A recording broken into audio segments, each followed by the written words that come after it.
Caden, how you doing? How's your day going? All right, I think we're just about ready. Yep, I believe we are. Okay.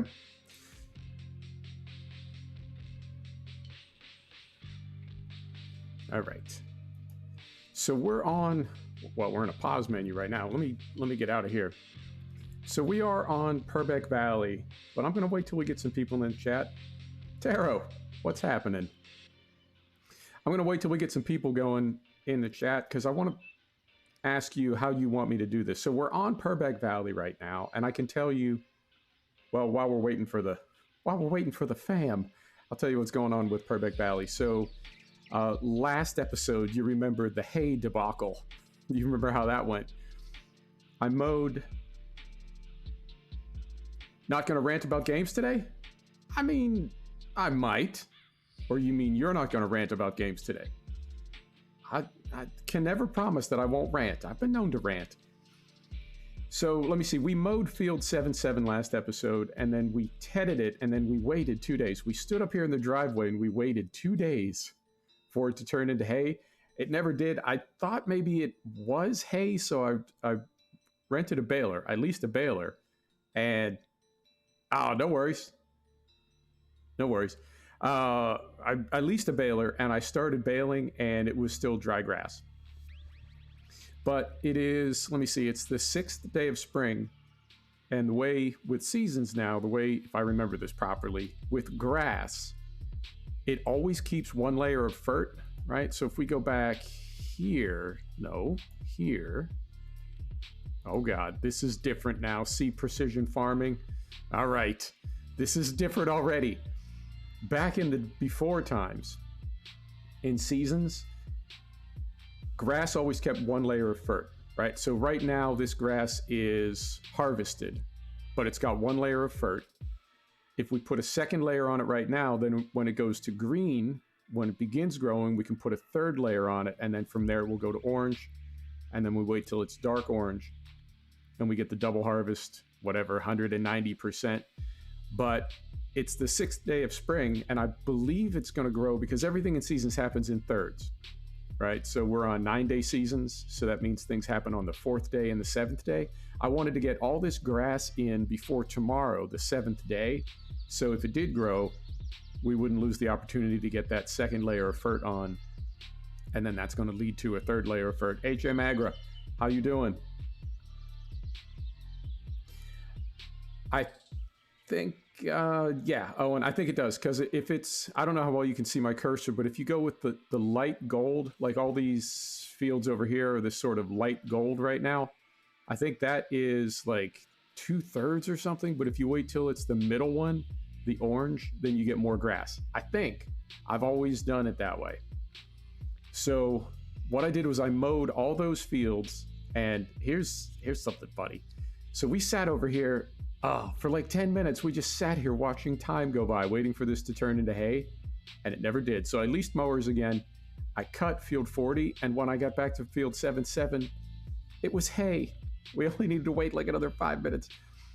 So I mowed all those fields, I raked them up, and I made silage bales, because I believe we can sell these at, the bale buyer, right? We won't get the silage price, but we'll get something for it. Yeah, we can sell them at the barn.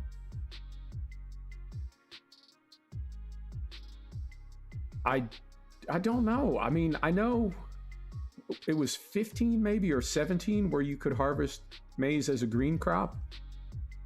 But I think by 19, you always had to harvest it after it was golden, even though you wouldn't do that in real life. But don't quote me on that. I'm, no promises. So I think we're at about 400, because this is 103 pounds per 1,000. Bales are 4,000. So we're at 400 per bale, and we've got, call it 50 of them. So that's 20 grand right there. Okay. I mean, I think that covers rental fees and not much more, but at least it covers the rental fees. Yeah, there was a green harvest, and I think you could even use the whole grain. Is it whole grain? Whole crop. Use the whole crop harvester on like wheat and stuff and bring it in when it was green. as silage. But yeah, I think in 17 and 19 it has to be like harvestable. Whether you bring it in with a combine harvester or a forage harvester, I think it's got to be past the green stage. I think, as always. I don't know. All right, so we got some people in here. So we're on Purbeck Valley, but something that I noticed when I was reading about precision farming is it's got soil conditions also. It's got sandy, loamy, clay, I don't know, something else. And we'll hop into that menu momentarily. God, I'm already losing my voice. How long did we make it? 10 minutes. Ugh. Come on, voice. Stick with me. So there's different kinds of soils. Now, obviously, precision farming is going to work with base game maps, but I think those types of soil may be a new layer that map makers have to add into mod maps. So essentially, unless it's, I don't know, magic or something. Yeah, I did as well. I thought it was very realistic that you would harvest crops. If you're harvesting a whole crop, you're going to harvest it when it's green, right? That would make sense. So unless some kind of magic occurs, I think this mod map that we're in is not going to have those soil layers. So what we might do is dip out and use a base game map, right? But I want to bring you up to speed with what's going on here. So these are the hay bales that we made. We definitely have enough to get through the year, at least for wool. I think if we got cows, we would need more.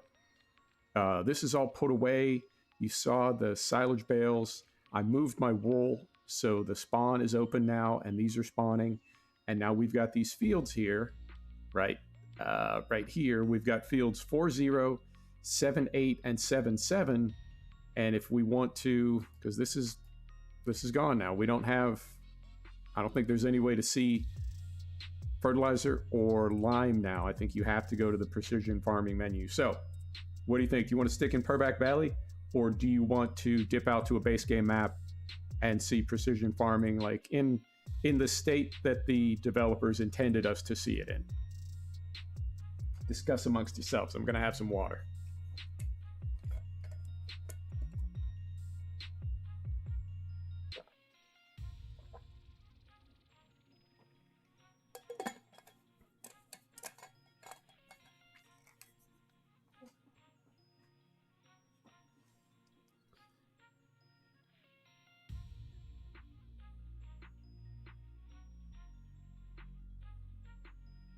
Fam is silent.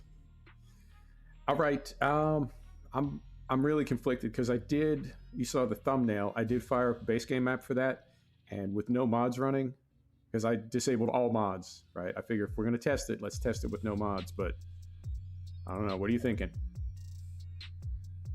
No answer. All right. We'll stick with Purbeck Valley.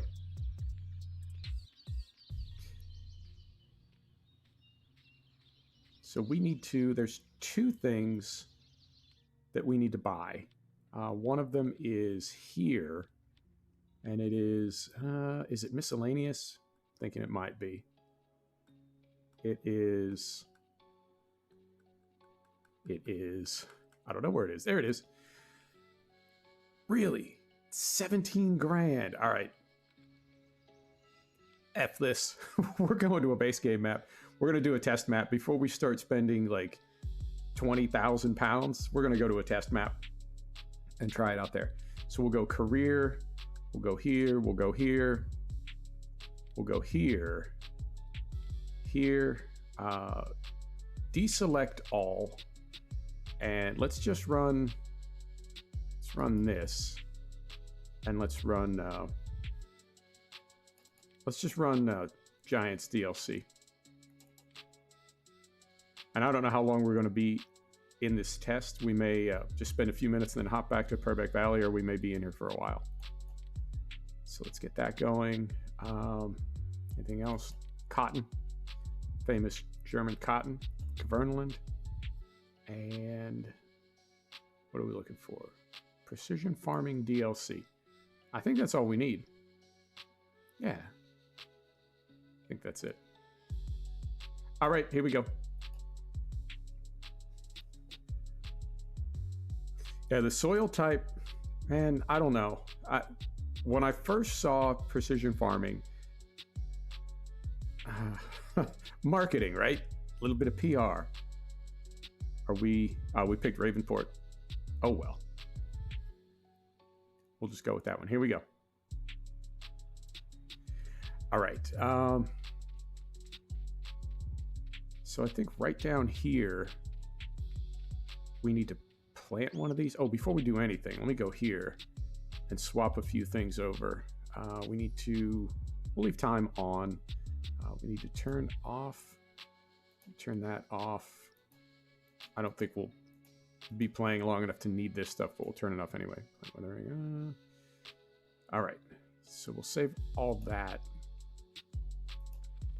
All right, let's do this first. Let's go here. Let's buy a little tractor. And this is the one that I used for the thumbnail, so we'll use that. And then we also need this thing. This thing right here, the Scout. We'll buy one of those. Hop in here. Reset track IR. Third person. Here we go. All right, so this little doodad over here, I guess we use this to determine the soil type. And since we're not running seasons, we're just going to go ahead and drive into fields. And we may crush the crop that's in there, but they're going to be small fields. So we can fix them fairly quickly. All right, down to the farm.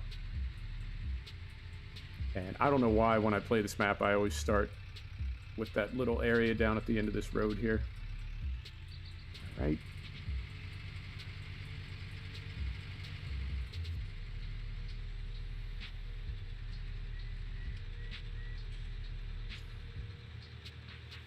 And I did see you have to buy that building as well. I guess the unit that we have on here right now can't report unless you have one of those base stations. I don't know. Gonna find out in a minute.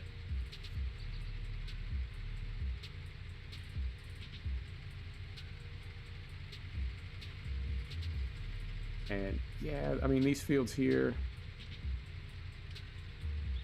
I don't know if any of these, I think they're all planted or growing, but we'll find out momentarily.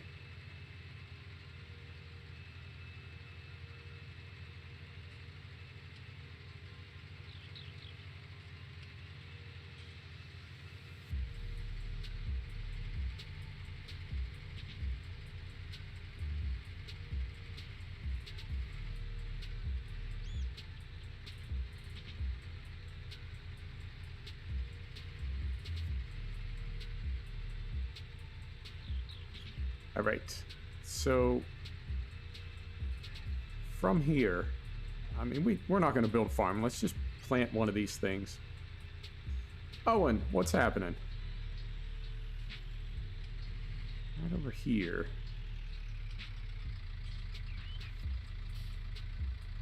Let's plant one of these things. Anywhere? How about right here? All right, so we'll go with the big one. I mean, why not?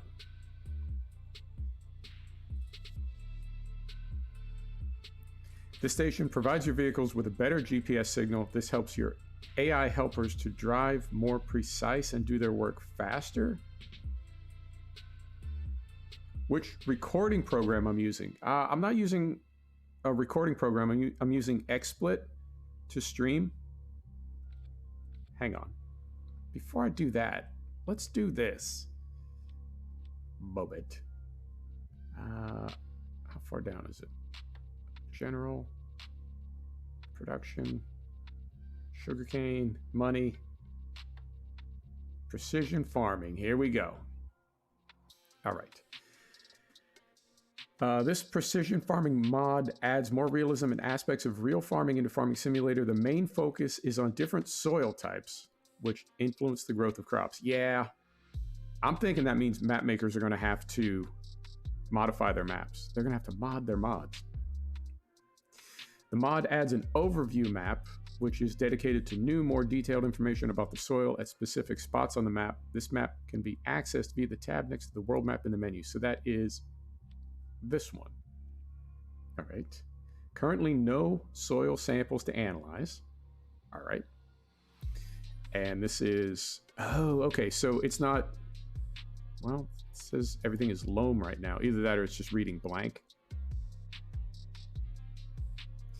So we've got soil types. We got pH. We've got nitrogen.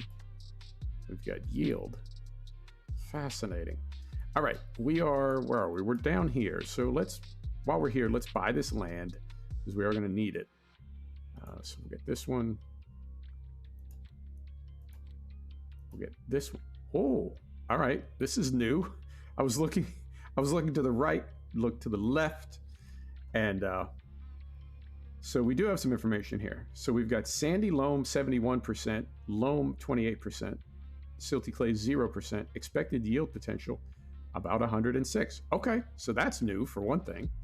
So we don't have to be in the precision farming DLC menu to see that. We see that when we're just in the regular buying land menu. Okay, so that's one thing. All right.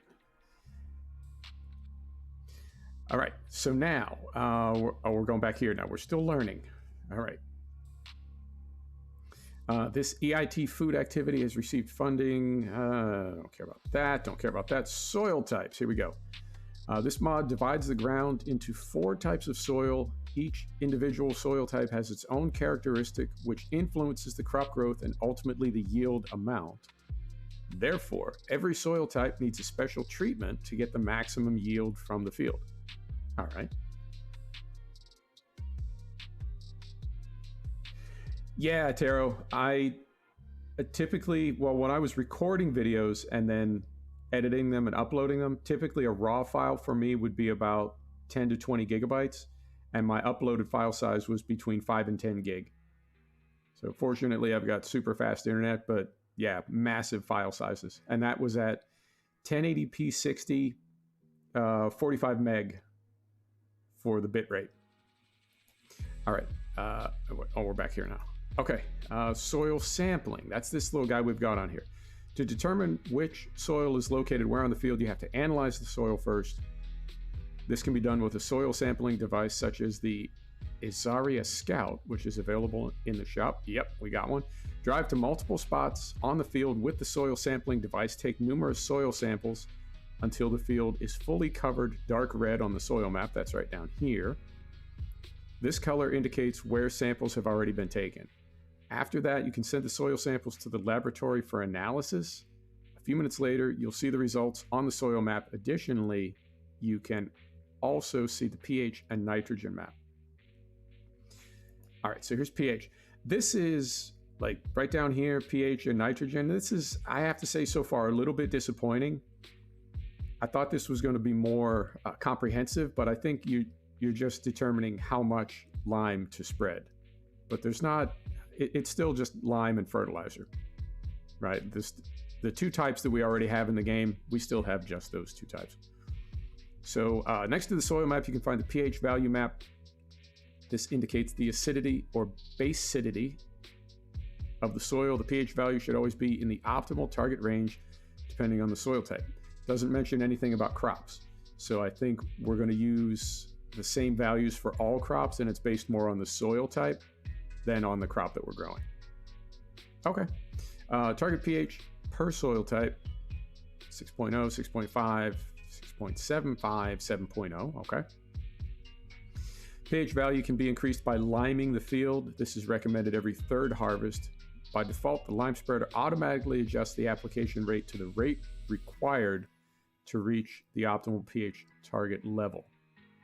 Okay, so again, I mean, maybe trying to compete with Catalan crops, but really, I don't want to say dumbed down, but certainly a lot less demanding than some of the calculations we were making in Catalan crops. If it does it automatically for you, then really, you're still just driving the lime spreader. I mean, it's going to take it to a value in here, and we are aiming for a specific value. It does have an option to do it manually, but okay. If the pH value is not at the optimal level, the yield decreases. Depending on the soil type, the pH level decreases after every harvest. Interesting. And then nitrogen, more or less the same. just another value that we're going to dial in using fertilizer. And we look down here.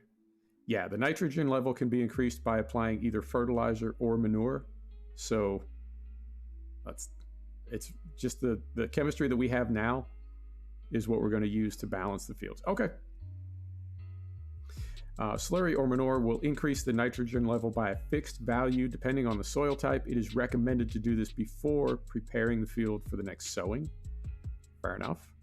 Mineral and liquid fertilizer adjust the nitrogen level automatically to the crop requirements. Yeah, again, they're sort of saving a step for us there. We're manually drive it, but they're controlling the amounts. Okay. This should be done within the first growth state after sowing the crop. It's always possible to control the application rate manually. That's a nice compromise, though, I have to say, right? Because one of my complaints about cattle and crops was it's so punishing on the fertilizer. So it's nice that you can either have the code do it or you can do it yourself if you want. All right, yield map. In the yield map, you can see the yield at specific spots on the field. This can be used to analyze the fields afterward. I hope they continue expanding this. I've been asking for a long time that there would be a way we could look at a field, right, and have some information about if I put this crop in it, I can expect to get this yield. And based on prices, I can expect to make this amount of money. And if I know I need to spend this amount of money to get that crop into the field, what's my profit going to be? Feels like we're flying blind sometimes. All right, economic analysis. I love it. To get an economic analysis of each field, you can click on each field in the precision farming page. This will open a window that lists the costs, earnings, and total balance of the field. Oh my goodness. Are you kidding? My whole life I've been waiting for that window right there. All right, we will go check that out immediately. You can either view the total values of the field or have a statistic since the last time the reset button was pressed. Fantastic. This gives you the ability to track data over multiple harvests. I love it. I'm not seeing rotation anywhere yet. That could be something, because they said this is a multi-year project, so that could be something they're going to bring in at a later date. We'll see. All right, there are 2 new buildings available in the shop which have an RTK antenna on top. This antenna provides a better GPS signal for the helpers. As long as one of the new buildings is placed on the map, the accuracy of the helpers is increased and they work up to 11% faster. I don't know what they mean by accuracy, but 11% faster sounds good. Okay, so let's go back here and we're in precision farming. So if we click on field 19, oh my goodness. Hang on. Fried, it's looking pretty good so far. It's, I feel like it's definitely taken some input from cattle and crops. I do feel like they're moving in that direction, trying to sort of be competitive for people that want that sort of functionality, but it does seem to be simplified quite a bit. And I think that may be a good thing, I have to say, right? Because you saw how the last couple sessions of cattle and crops went, so this could be a nice compromise.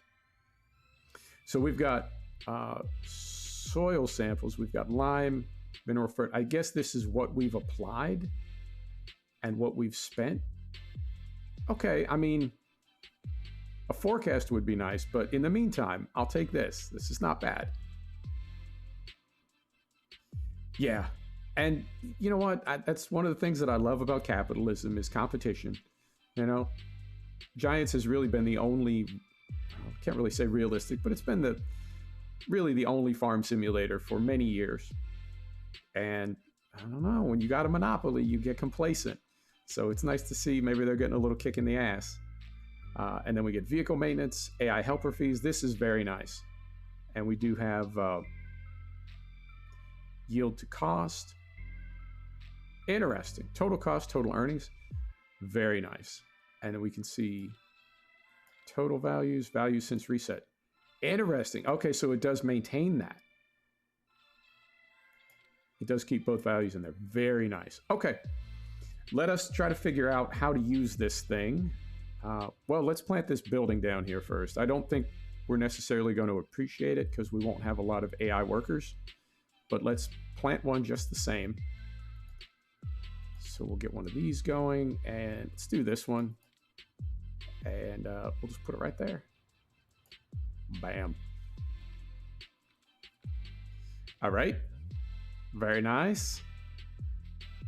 Got that John Deere branding up top. Got to support the team. All right, let's see how this thing works. And I did, in the, I guess the promo material, they show this unit on the back on the little John Deere Gator. I thought you had to use it on there, right? Like maybe this thing in real life only works on that John Deere Gator, but I guess you can put it on any linkage. Right on. Thanks for stopping by, Fred. I appreciate you. All right, so we'll hop in here. I'm going to stay third person. And yeah, I anticipate that we will plow these fields under as we're experimenting today. So let's just go ahead and drive through this crop. If we were using seasons, this field would be empty, starting a new profile, but let's just figure out how this thing works. All right, unfold soil sampling unit. Oh, look at this. Science. All right. Do we have to turn it on or anything? Ah, okay. So we can lower it. And then down at the bottom, take soil sample.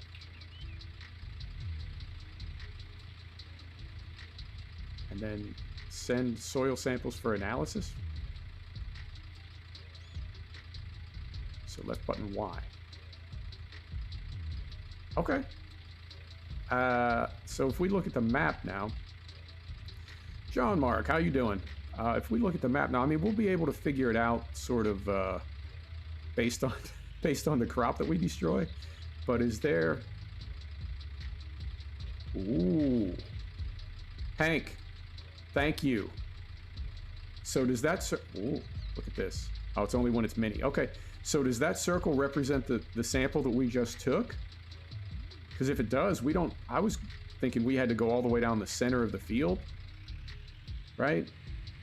But I think we can just do one pass. Just look at this, right? We're straddling the whole field right now. I'm fantastic, John. I'm having a fantastic Tuesday. Yeah, we can even pull up a little bit. Hank, thank you for the tip. That is... You just saved me a lot of time. I would have taken like 60 samples on this field. All right. Now, can we gang these? Can we combine these? Yeah, let's try that. Oh, okay. It's already turning red. So we can see dark red tells you where you've sampled. All right, let's do this so we don't have any gaps. So let's do all our samples at once, and then we'll send them all at once. Okay.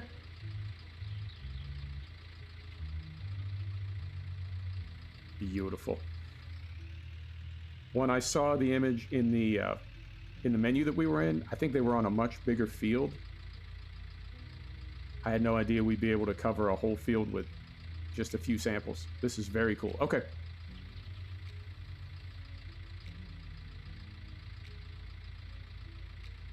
Making carrots? I don't know exactly what that means. Take soil sample. Here we go.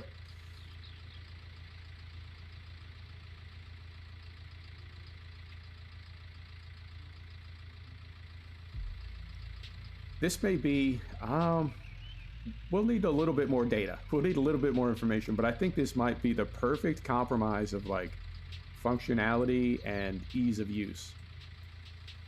You know what I mean? I think cattle and crops need some polishing. I think it is punishing right now. But I wouldn't want to see them, dumb it down too far and make it sort of meaningless. Right, so we do have the option to let the code decide what levels need to be applied, but we can also do it manually. Perfect compromise. All right, so that's one field done very quickly.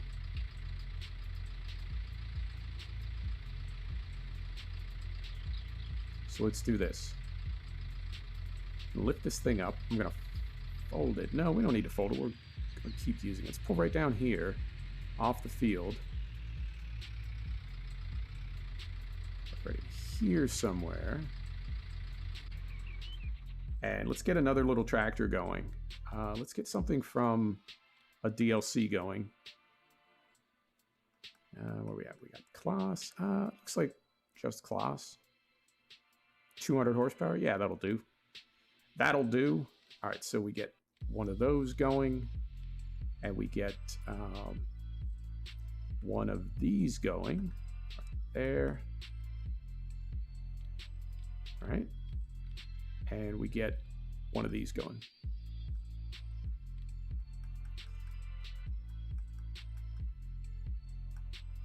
There we go.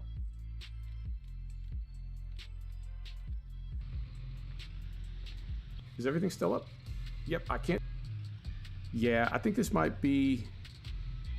Oh, that's. I really hope it's not that low. Oh my goodness.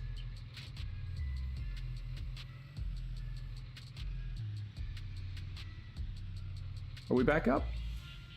I think we are. All right. Chat, let me know how this stream looks. Are we at 1080p 60? Because I looked over it. Okay, it's back. All right. Thought the stream went rip, but we're good. All right. I noticed XSplit, every time you update it, it resets everything. And you've got to go dial all your settings in again.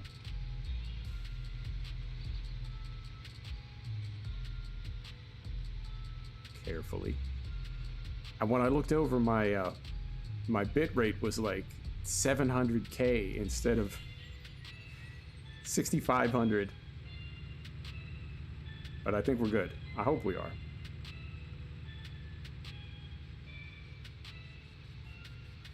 Jaden, what's happening, brother? How you doing? All right, we don't have advanced AI on or anything, so I'm just going to put this on the most basic of basic workers and have them start tearing up that field that we just sampled. And then we're going to send our soil samples in and move on to those other two fields. Get some fertilizing done today. I still don't have a preview up here. Right about there. Most views so far? I don't know what you mean. All right, there they go. Yeah, I don't know what's going on here.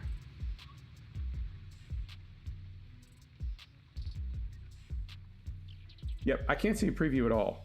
There it is. There's my preview. Professional streamer here. It's about how that goes. All right, so that worker is working. And I'm gonna head down here. We'll sample those other two fields, right? And then we will, well, let's send this set of samples that we have in right now. We'll send these in to be analyzed.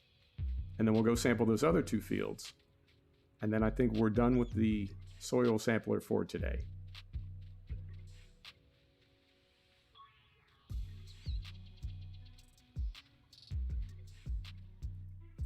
That can't be right.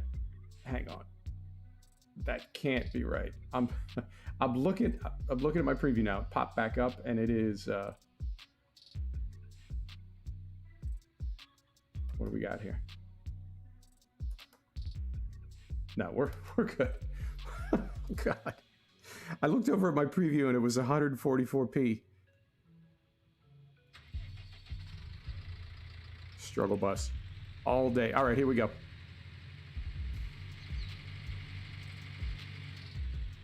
So we need to left button Y, send those in.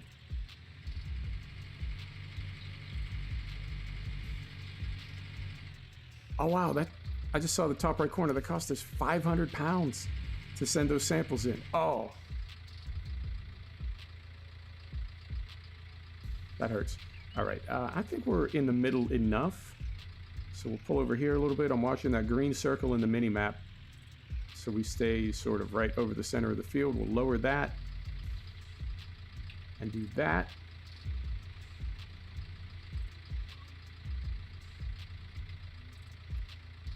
Right. And then right down here. Going the wrong way. There we go. That's the... Trying to reverse it all with bye-bye. There we go. Now, we did have values for these, right? It said the one was 71% loam or 71% sandy. So I feel like we did have values for these before we started taking samples, but I'm curious if what we're doing is like, I don't know, creating a more accurate sample or something. All right, so left button Y to send those. Okay, so it looks like it's 100 pounds or 100 euro or $100 per sample. So we had 5 from the other field, we had 2 from that field, so that was 200 pounds. Okay, I suppose that's fair. 20 grand for that little building kind of stung. That was unexpected. I didn't think it was going to be that expensive. All right, so lift that up. And come right up here.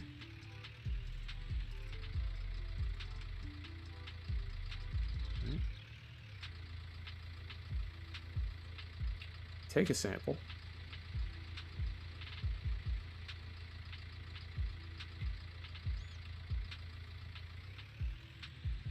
All right, so we'll pull over here on the grass verge. We'll send these in. All right, like so.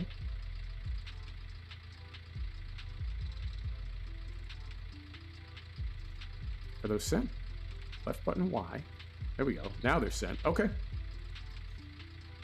And it said in a few minutes. So I think the first field is done now. So let's take a look at that. Let's see what we got. If we go to, right?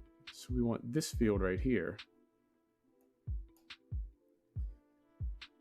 Okay, so we've got loamy sand and sandy loam. Interesting. And then for these other two down here, we've got sandy loam and loam. Okay. Now, when we need to calculate, we're going to do that here now. When we go back here, it says see precision farming. All right, so we go back to precision farming. All right, soil types. Let's try this. Okay. So I think from what it said, when we lime this field, the spreader will automatically adjust based on what it needs. And we want to be, where did it say we want to be? For pH, we want to be, so around 6 to 6.5 on here. So right in here somewhere.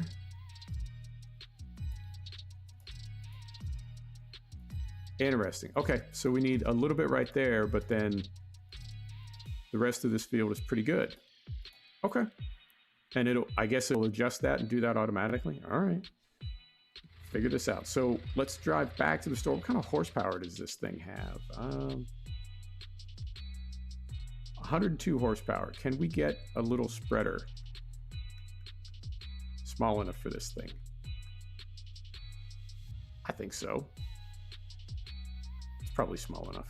All right. So let's buy one of those. I don't think we need to fill it though. Oh, wait, lime? Is it? Nope, that's not lime. So we need this thing. We need one of these as well.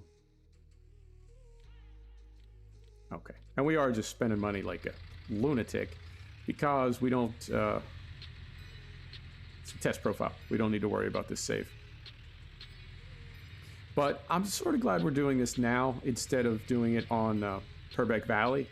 For one thing, I don't even know if it will work. I don't know if the soil types, if that's something that the map maker has to put in and precision farming won't work without it, right? Because we're on a base game map, so of course this is going to be compatible. Let me get on the right side of the road here. So it's possible that this mod won't work at all with a mod map until those maps are converted. So this is probably the smart play to test it out a little bit.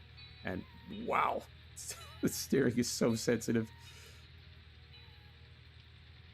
I've got it turned all the way down, but without that steering sensitivity mod, it's just crazy responsive. You hope that isn't the case? Yeah, I do as well, because that would really take the fun out of using this DLC. I mean, I'm calling it a DLC, but it comes in as a mod from the mod hub, and it's only 20 meg. I thought it was going to be like, I don't know, a few hundred meg, but 20 meg. And it is, it's on the mod hub. It's not listed as a DLC in Steam. So if it's really only usable on base game maps, that's pretty limited. Because there's Ravenport, there's the original base game map, and then there is the new one, the Alpine map. But that's not, I don't know. Who knows how long it will take for a map maker to convert.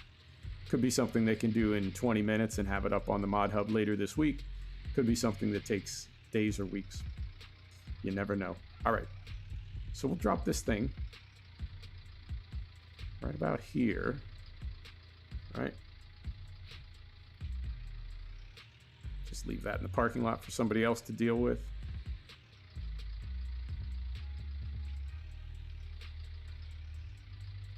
Oh, I don't have my shuttle. I keep clicking my stick to back up, and that ain't it. All right, so we're in here somewhere. Oh, so realistic. All right, and we need some lime now. What's this thing hold? Yeah, you would think. And, you know, I always wonder, at what point, 14,000, so we need 7 of these. I always wonder, at what point does a company like Giants reach out to designated modders? 1, 2, 3, 4, 5, 6, 7. At what point does a company like Giants reach out to the modders that they know are the biggest, you know, the most influential, and take a risk? Because it is a risk to tell people about what you're working on, what your projects are. But to reach out to certain map makers ahead of time and say, hey, you know, we'll give you this information 6 weeks before anybody else has it, so you can modify your maps and have them ready on day 1. And I know there's some trust there that those map makers aren't going to, you know, go public with it or blow them up. Oh, right on. Thanks, Walter. Okay. I didn't know that, but that's pretty smart. I mean, for me, knowing how important mods are to this game, if I were Giants, I would be really tempted to, like I said, reach out to not every modder. You know, don't make it public. You got to have trade secrets, but reach out to certain modders and let them know, hey, if you can work with us to have your map teed up on day 1, we can, I don't know, give you some inside information. All right, it said 14,000. Didn't take 14,000 at all. Yeah, exactly, Hank. And you know what? It could be a really simple thing. It could be just, you know, select a really big brush and just drag it back and forth on the field a couple times. Or it could be something really, I don't know, pain in the ass, like adding a snow mask in Seasons where you're in there with the single pixel brush in every barn. Could be anywhere in between. But I will definitely take a look at that PDF.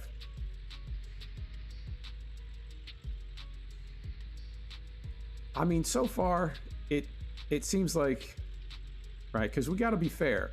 When we add more complexity and more realism to a game, we add more work for ourselves. So wanting this mod, wanting this DLC, and I've wanted it for a long time, I've really wanted to give myself more to do, you know? And I think the impression that I'm getting so far is what Giants has done is add a couple steps to make the game a little bit more comprehensive and give it a little more depth. And I hope they've done that without making the game tedious. Because I feel like Farm Sim is already, they're always kind of working right up at the edge of just painting fields. You know, you're just driving around painting fields. and I feel like giving us more to calculate and more to figure out. To me, that's sort of the opposite of painting fields. That's more of simulated farming. But if all this mod does, and I'm not saying that it does that, but if all this mod does is give us a couple new colors to paint fields with, then I don't know, it could be an F. But I'm sensitive steering. But I'm impressed with what I'm seeing so far. I think it's got some potential. And I like that they did say this is going to be a multi-year process. So perhaps this will be something they will continue adding to and sort of evolving and growing as the sim progresses as well. And who knows where the sim is going. I don't know if we're going to a new model where we get a new version of Farm Sim every 2 or 3 years, 3 or 4 years. Or whether it's going to be, this is the last one, and from here on out, they're just going to... Sir. What are you doing, buddy? Unknown. All right, let's hop in here. Stop. Sir, come back. Oh my God, the base game workers. Really? Stop. Just stop.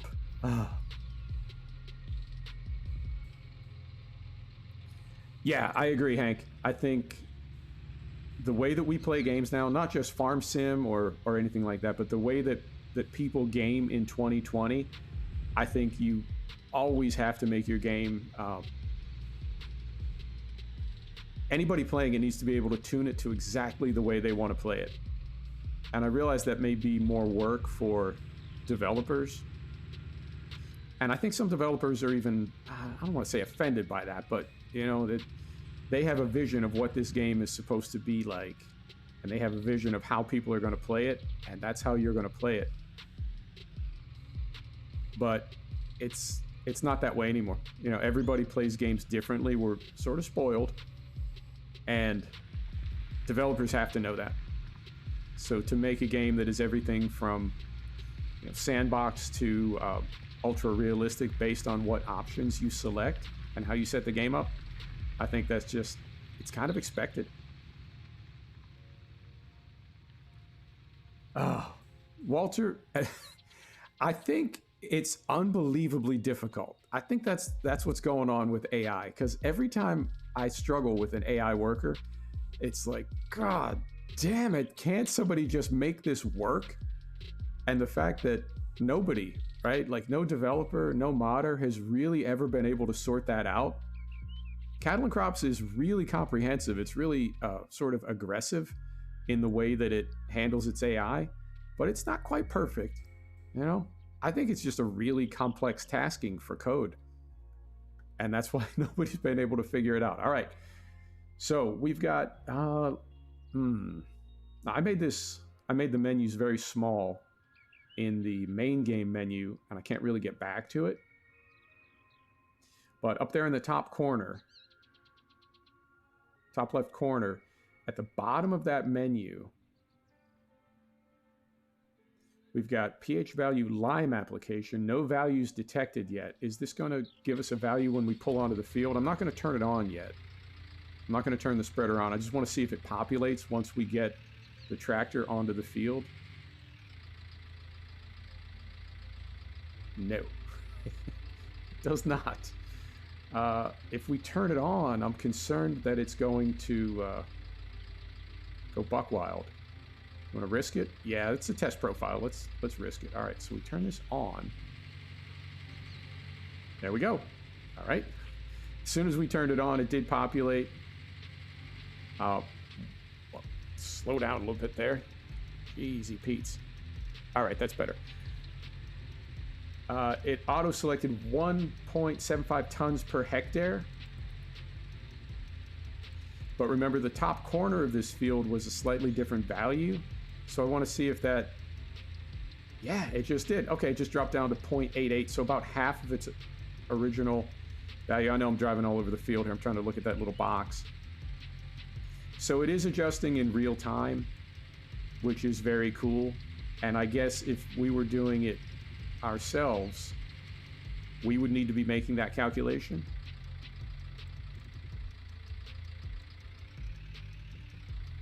Yeah, Hank, it seems pretty, I mean, I don't want to say dumbed down, but user-friendly. There we go. Is that a good term for it? It seems very user-friendly. It was very easy to like figure out what it was we were meant to do and how to do it. So it's definitely, I don't know. I mean, I hope it's not just the appearance of soil chemistry. I think it might be. But if it is just cosmetic, it's really well executed.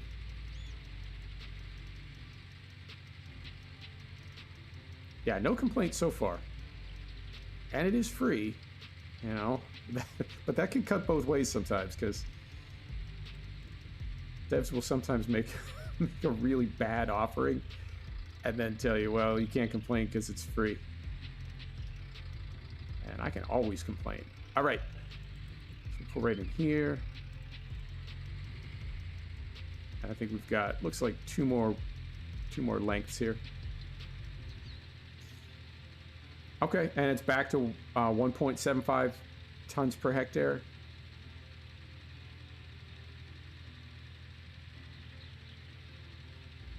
Yeah, I would give this, at a minimum, I would give this a solid B. And depending on what else we sort of uncover as we work our way through it, I think this could be definitely a mandatory mod, a recommended mod.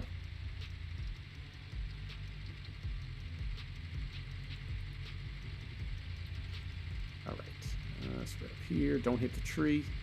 Carefully. Yeah, that's one pass. We'll call it one pass. All right, but I am definitely glad that we're testing this on a disposable profile and not on Purbeck Valley.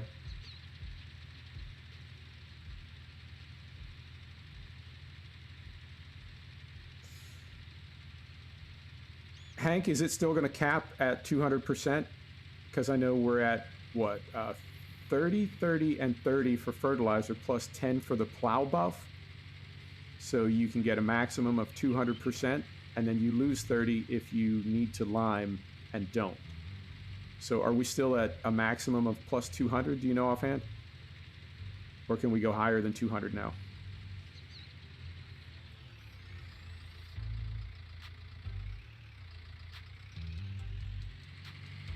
Okay. You know what? We can, is our workers still workering? Yes, they are. All right. Let's take a look. While we're waiting for them to finish, let's take a look, because we had some information in the, I'm going to start calling it the PF menu. Precision Farming DLC doesn't exactly trip off the tongue. In the PF menu, right here, we were at what? 106% before? Is that it? Or was it? Where was that other menu? I remember seeing 106% as a value. Was it here?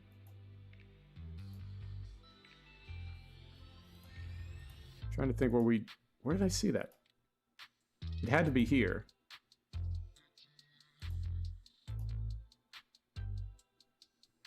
I could have sworn somewhere in one of these menus I saw the value 106. It's not there. Field 24. Why can I not find that now? Back here. Is it here?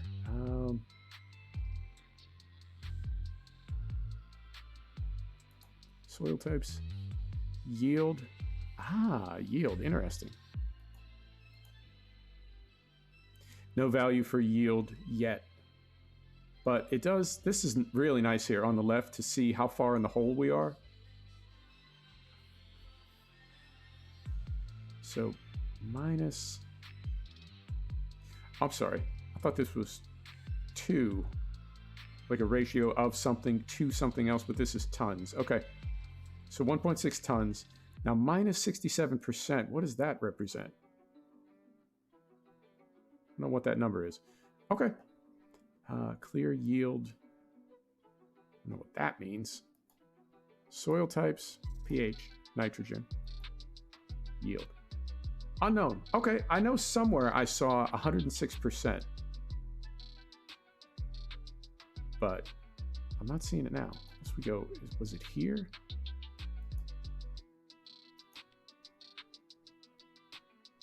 Unknown. Okay. Well, we'll try to find it somewhere else if we can. Is our guy done yet? Yeah. So let's set them off on the third field, unless they have a little strip down here. No, they're done. Sir, you're done. So we'll flip them around, set them on this field over here.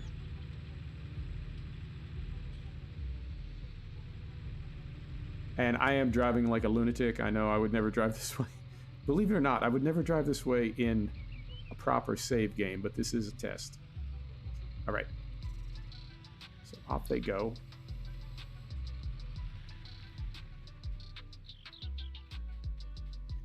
And we'll get some lime on... Oh, there's two little fields over here. Wait a minute. Did we sample this one? Oh. There's two fields here. Son of a... I think we forgot to sample this field. I think we did. So if we go here now... So we've got field 2.5, field 2.6. Where are we seeing our samples? Is it here? Yeah, we didn't sample field 2.4. Okay, so we'll skip that one. We'll just do field 19, 25, and 26. Okay, no worries. And here's our guy over here.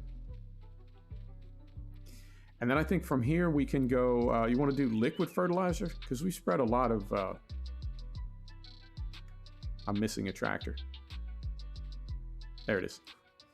We spread a lot of pellet fert in cattle and crops and on Purbeck Valley, so maybe we'll go liquid fert since we don't do that too often.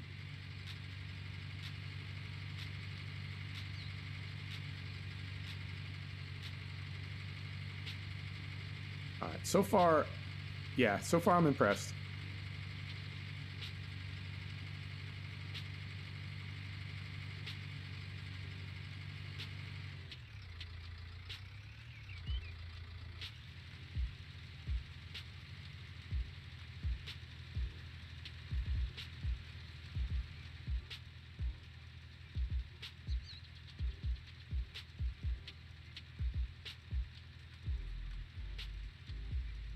Did miss a little bit on the sides there. Not a big deal.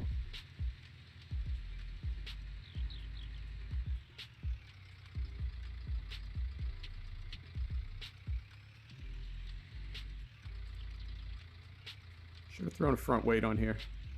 Does not exactly like turning with all that weight on the tongue.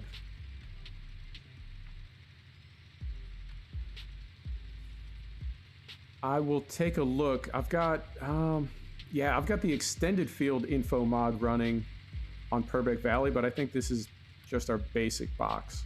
But I will take a look for sure.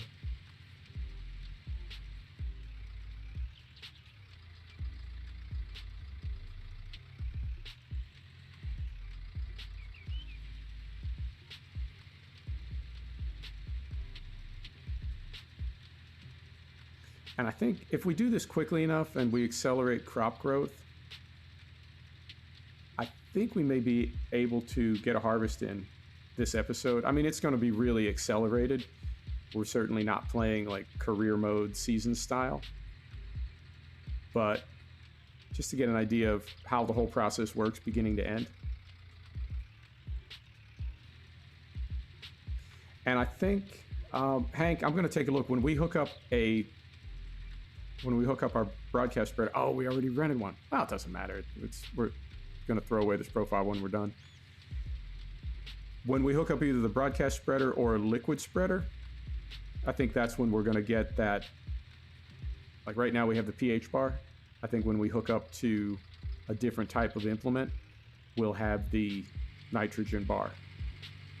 But I will pull over here and see if we get the field info box.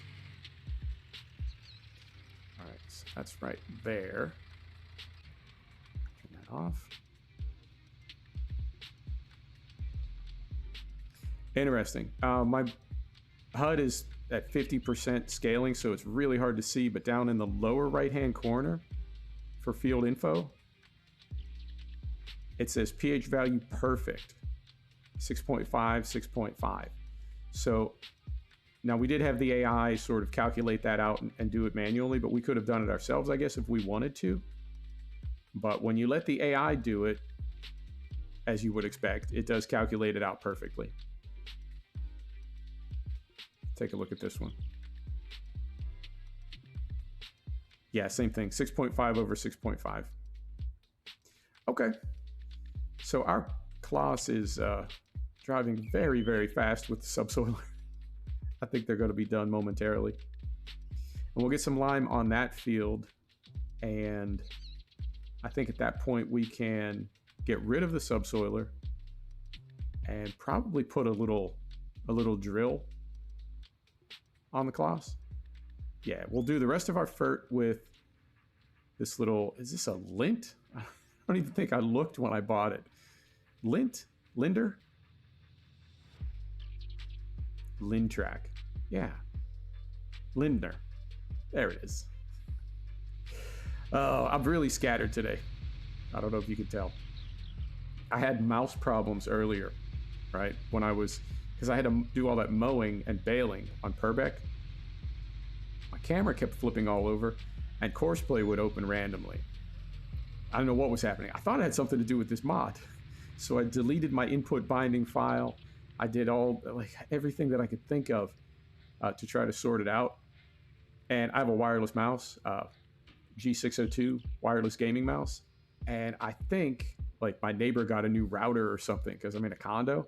And I finally, as a test, I finally swapped out for an old wired mouse and all my problems went away. So I was just getting phantom input via the, I don't know, what would that be? RF transmitter, it's got the little dongle. So for an hour and a half, as I was trying to get ready this morning, periodically my camera would just flip backwards. Typically when I was driving fast back and forth to the store, which would cause me to veer off the road and flip over, and yeah. So I was getting a little bit panicky whether or not I'd be ready by noon, because I like to have everything buttoned up at noon, grab a bite to eat, and then I start streaming right at 1. So it's been a bit of a stressful day. All right, one more pass for the class, and how do we want to do this? I don't know. We'll figure something out. It's a quick trip down to the store. I wouldn't describe Ravenport as really a driving map. Everything's fairly close together. All right. And while she's doing that, well, no, she's done. I was thinking I could try to look up a few other things while she was working, but she's done. Man, what a difference. I remember the first time I played this game, this was the part of the map that I started on, the day that it was released. And how different it plays now. They've optimized it, I don't know, numerous times. And I'm glad that they did, because it was really, really did not play smooth on day one. All right, so we're going to drop that. And then we don't really need to sell it, but just to get rid of it. Get that off the map. And let's get some lime on here.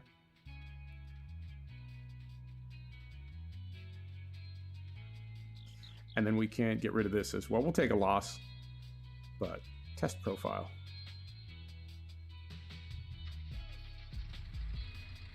All right.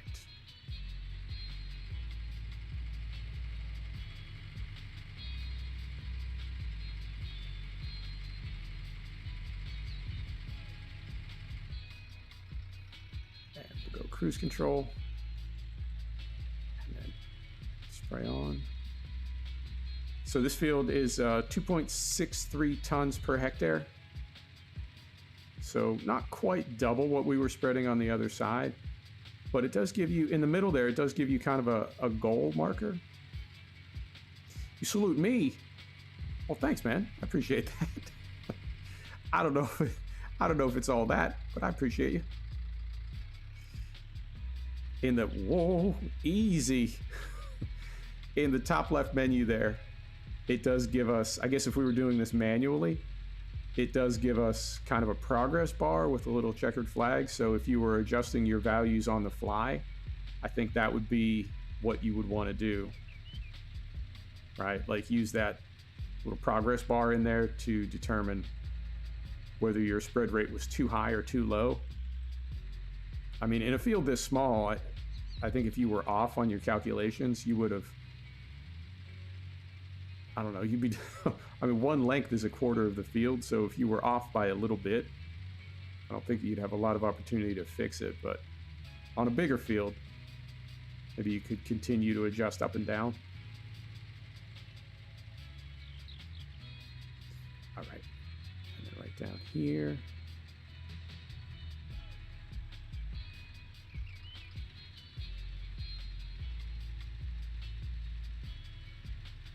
Wow, it's up to almost, well, just for a few meters there was up to like 4.5 tons per hectare.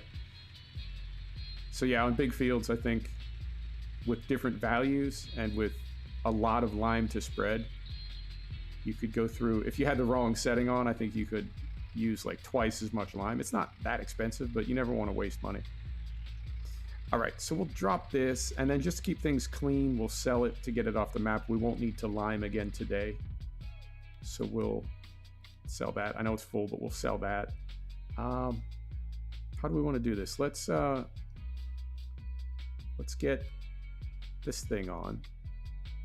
Yeah, we should be able to handle this. That's 1,300 liters. That's 22, and let's go with this one. All right, so we'll buy that. And let's also get a little weight for this little Lindner. I think I saw a good one. Nope. There you go. Agco it is. I've done it again. Small tractor, big equipment. Yeah, we're being a little bit less than realistic today. I just wanted to get through the DLC and all the aspects of it as quickly as I could.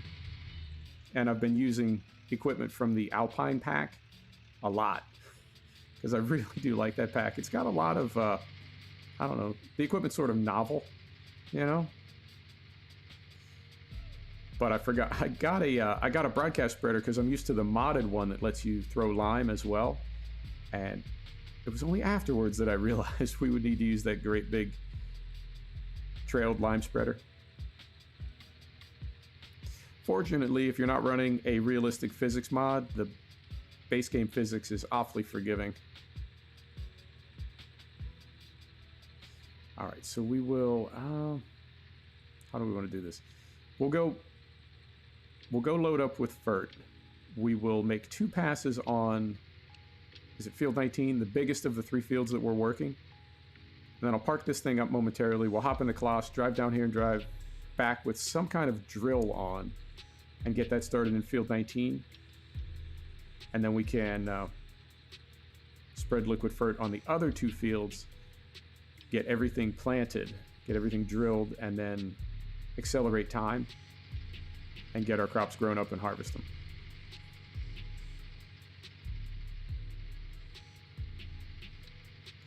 All right. And, oh, you know what? I got a spreader. I forgot to get FERT to put in it, but we can, oh, we can get that while we're down here.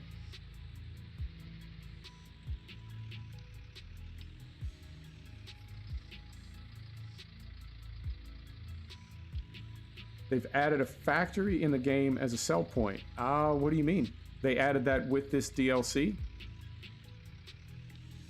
Or in an update?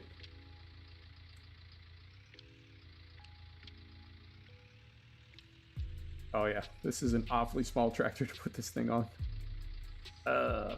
You know what? That's how it works out sometimes.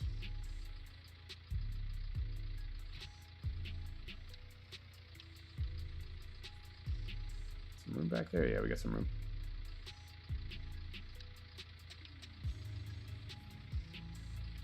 not quite lined up, but we're in a damn hurry. You have to buy it, give it milk, and then sell the products. Alexander, I'm not entirely clear what you're talking about, unless there was another mod that was released with this. Did I buy solid fert for the liquid fert spreader? No, I bought too much lime. I thought it said it took 14,000 liters, so I bought 14,000 liters. Where's our tank? Did we not just buy? Oh, there it is. On the new map, are you talking about the new Alpine map? All right, here we go. I haven't played it. I tested it, but I haven't played it, so I don't know where the sell points are. The side extensions. You mean on the boom sprayer? I don't know. I'm very confused. Not unusual for me.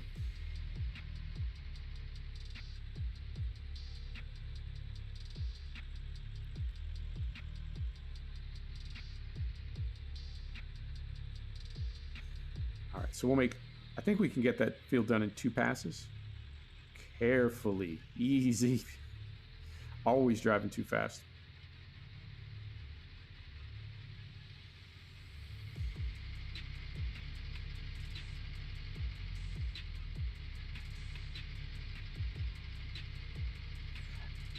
Oh, yeah, you're right. You're right. I didn't go with the top either. You can get the tall top on it. Glad I didn't, though, because it was pulling the front wheels of this little, I don't know what kind of... It's like a great big lawn tractor that we're in right now. It was pulling the front wheels off the ground.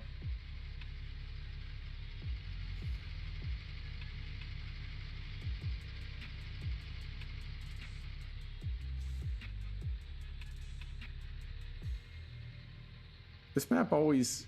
Ravenport, from the first time I played it, it's always been kind of confusing to me because it's not a very realistic map. It represents like 4 different regions of the US that are, I don't know, 700 or 800 miles from each other.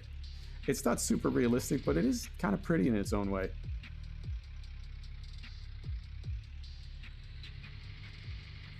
All right, so we'll get this thing unfolded. And I think, yeah, no more than 2 passes to get this knocked out. And, yep, as with the... Transformer. As with the pH, as with the lime, I think because we're hooked up to this type of implement, it does have nitrogen as the value that we're going to be adjusting now. So let's lift that up a little bit because we're side hill. And I think we just turn it on and go. Yep, 341 liters per hectare initially, dropping down to like 284.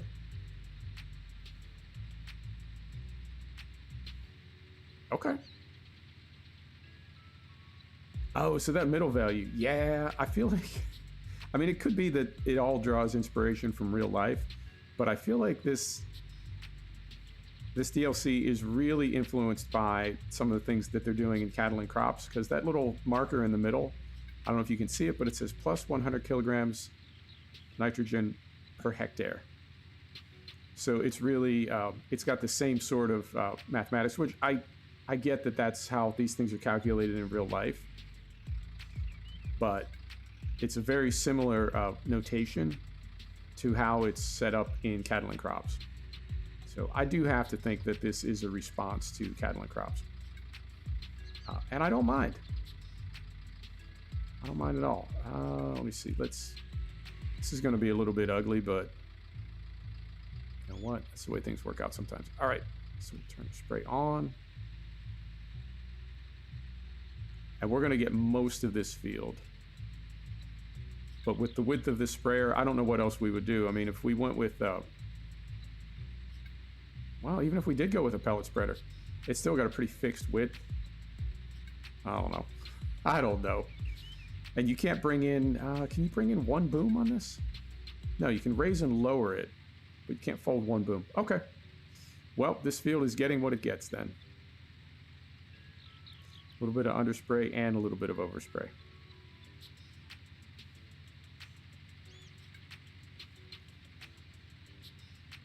All right, so in order to maximize our efficiency, going to turn this off and fold it.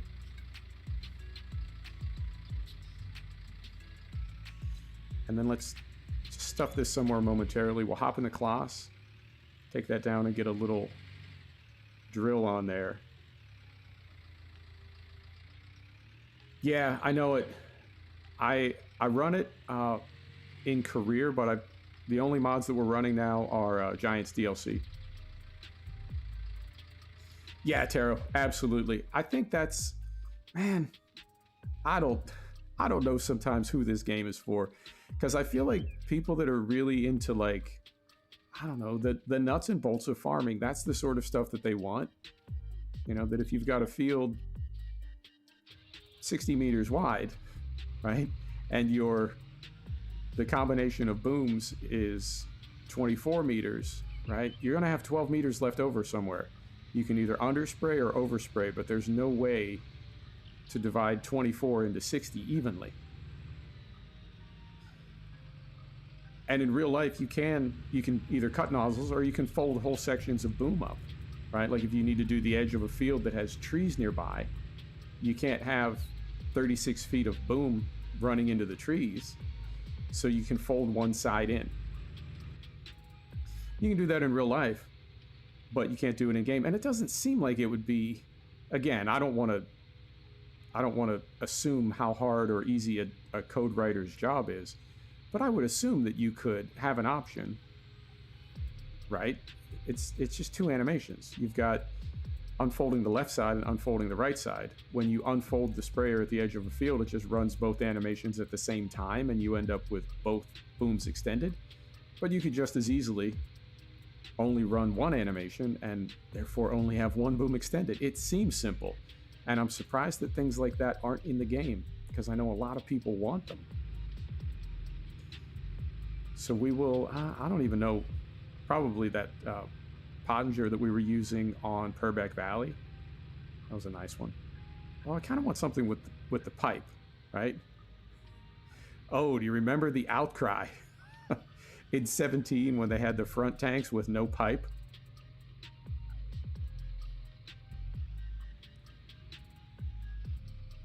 Taro, if you're on 17, there is definitely a smart sprayer. There's definitely a smart sprayer mod. I know for a fact. All right, so we want to go here, and we want a sower, a planter, a seeder. Here we go. We want a seeder, but I do want a front tank. So if we go here, yeah, no front tank there.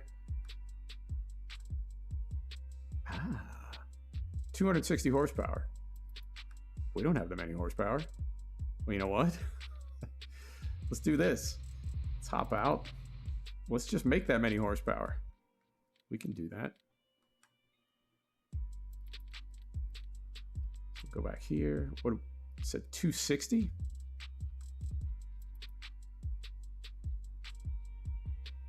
Uh, 205. 264, yeah. There we go. So we get that. Nope. Other way. There we go. We'll go here. There we go. 264 is plenty. We'll buy that. We'll get a weight back. That's over here. Oh no, we don't need the weight because we're going to have tanks on the front. All right. I'll figure this out.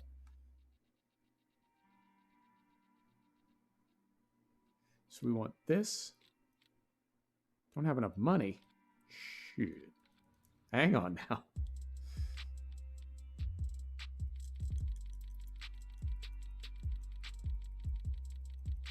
There we go. Yeah, Tara, hop in the Discord. I've got a link for it Or I can just throw it on Google Drive for you. So we want that.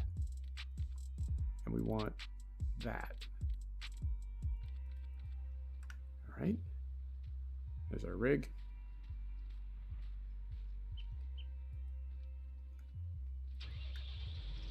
And why do we have two of these? That's why we're out of money. Hang on.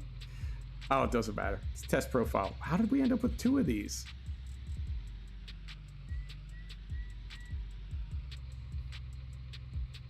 Now I'm confused. Do these both have 260 on the horsepower? 260, 260. Yeah, it doesn't matter. Okay.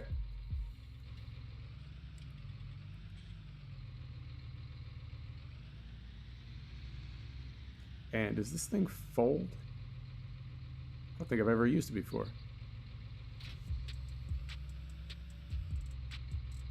Certainly does. Okay. Yeah, it went through, Owen. You got the wrench. Oh, beautiful. The pipes. Do you remember the outcry? Do you remember? I do. Because that was the it was the Coon DLC. That no, not too bad. I'm always distracted. I'm so distracted I just left here with no seed.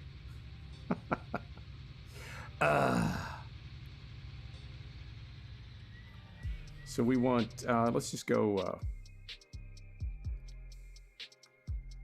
I think two of these ought to fill it. All right. So we're over here now.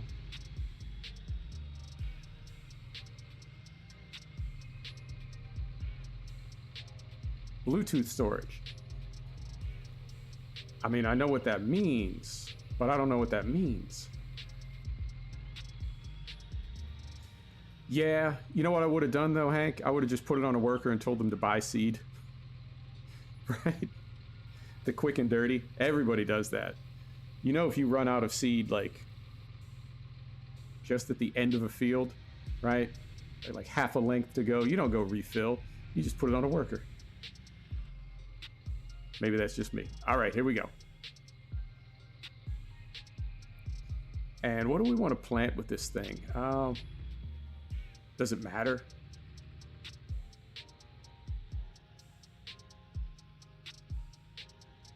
Let's go canola. Big money crop.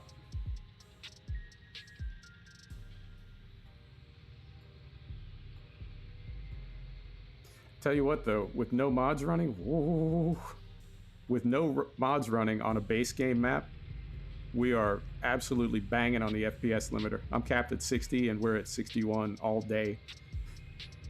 So I don't know, maybe when you got 100 mods plugged in, it does impact your FPS. Hard to believe.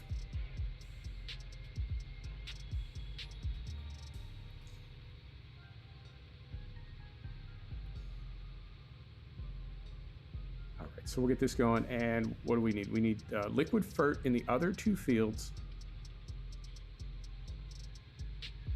And I think then we can just speed through time. We may need to weed as well. But we can dump what's in that liquid sprayer and just repurpose that, spray herbicide with it. Man, that is such a quality of life feature that they brought into 19, that you can dump chemistry out of an implement. That was one of those things that once they brought it into the game, people were like, yeah, man, we've only been asking for that. All right. So we are on canola. This is a rectangular field. This does have, it's got a little power harrow up front. Yep, it does. I don't think I can do a multiplayer today. I don't have a server set up. I wanted to do that this week. I think we're ready right now. Yep. There we go. So we are... Now that's interesting. So down below...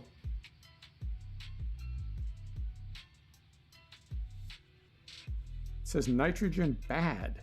Interesting. In the lower right-hand corner, nitrogen bad 60 out of 140. Is that because we're planting? I don't know, man. It looks bad all over. Here it's 100, 120, 140. That's very interesting. Hang on, let's take a look. So if we go here, we want to see.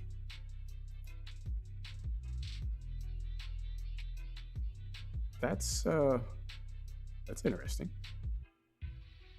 So we sprayed this entire field. I mean, I know we did, right? Because we made 2 passes. We left a little gap at the side. It's very interesting. I don't know why that top part of the field is not registering it. Okay. Well, I mean, it's day 1 for the mod. Maybe there's maybe there's going to be an update tomorrow. I don't know why that is that way. But if anything, I think it could be an opportunity for us to see how different the yield is on parts of the field where we have the crop chemistry correct and parts where we don't. Well, try to make the most of that. All right, so we need to hit these 2 fields quickly. Hopefully, our big cloths will be done. Yeah, hopefully they'll be done with that field by the time we're done with these 2. We can set that to work in one of these 2, and we can go fill this thing with herbicide and continue on our way. Yeah, I'm really curious now. Okay, so it did set its own level for the lime. We know it did, because the value that we ended up with, they said was perfect. Okay. Nitrogen, liquid fertilizer application. Okay, so this is all correct. Try to get this lined up so we don't have any underlap. Right about there somewhere. Okay, so we're going to turn on. We are spraying. 341 liters per hectare. Are we going too fast? Let's take a look when we're done with this field. I mean, do we need to make 2 passes? Maybe that's it. Maybe we need to make 2 passes. Hang on.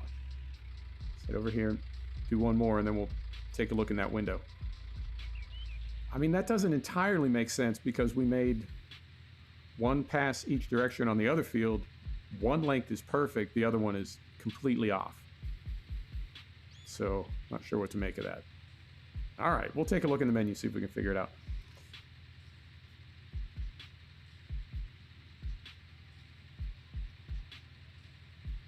Oh.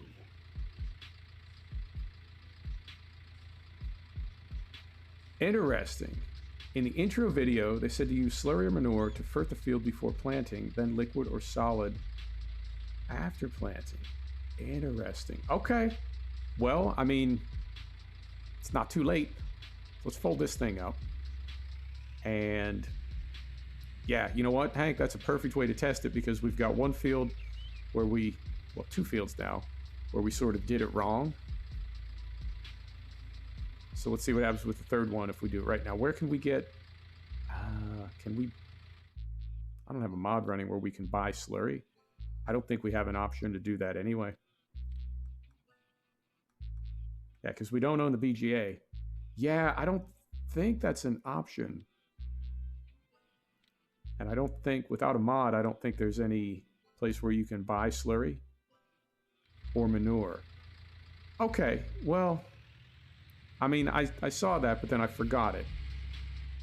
So thank you for reminding me, but I don't think there would be anything we could do about it anyway, as we don't have access to that. I mean, it's a several hour process, Will. I hear you, brother. I definitely want to get it going this week, and people have been asking about it, and I would love to MP with y'all, but I would need to, get the server set up and then get the mods sorted or DLC. I mean, we still need to chat a bit about what DLC we're going to run. Whether people want to use everything, like all the DLC, like Season Pass DLC, or whether they just want 1 or 2 of them. So yeah, I mean, I definitely want to do it. Edit XML to fill the slurry pit. I mean, could do, but that's getting getting a little bit involved, and I would need to cancel out of the game and put you into a be right back menu for a few minutes. No mod, no DLC. I mean, yeah, but then but then what are we going to do with that save game? I hear you, brother. We'll get it going as quick as we can, but it's not going to be today. It's not going to be that quick. All right. So right down here.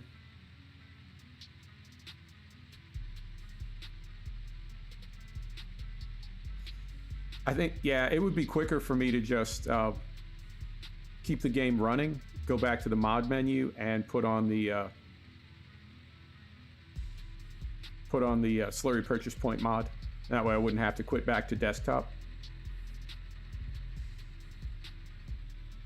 But I think this will do. I mean, it's not perfect, but I'm getting, I hope I'm getting a pretty good idea of how it all works.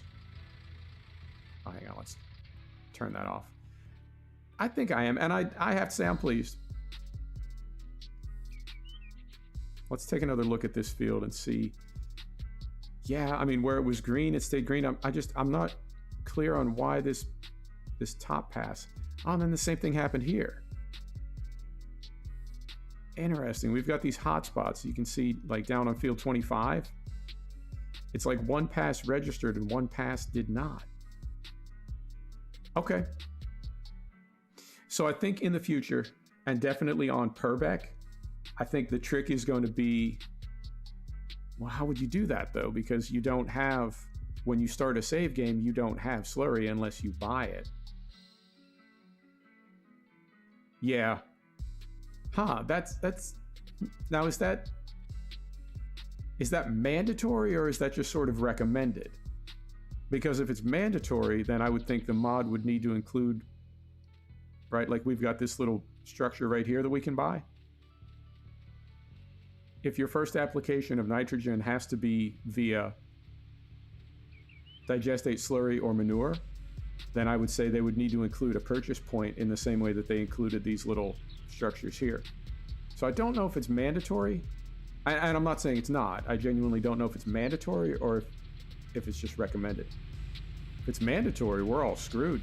I mean, nobody starts a game with, nobody starts a save game with any way to get those things until you get your dairy up and running. Interesting. All right.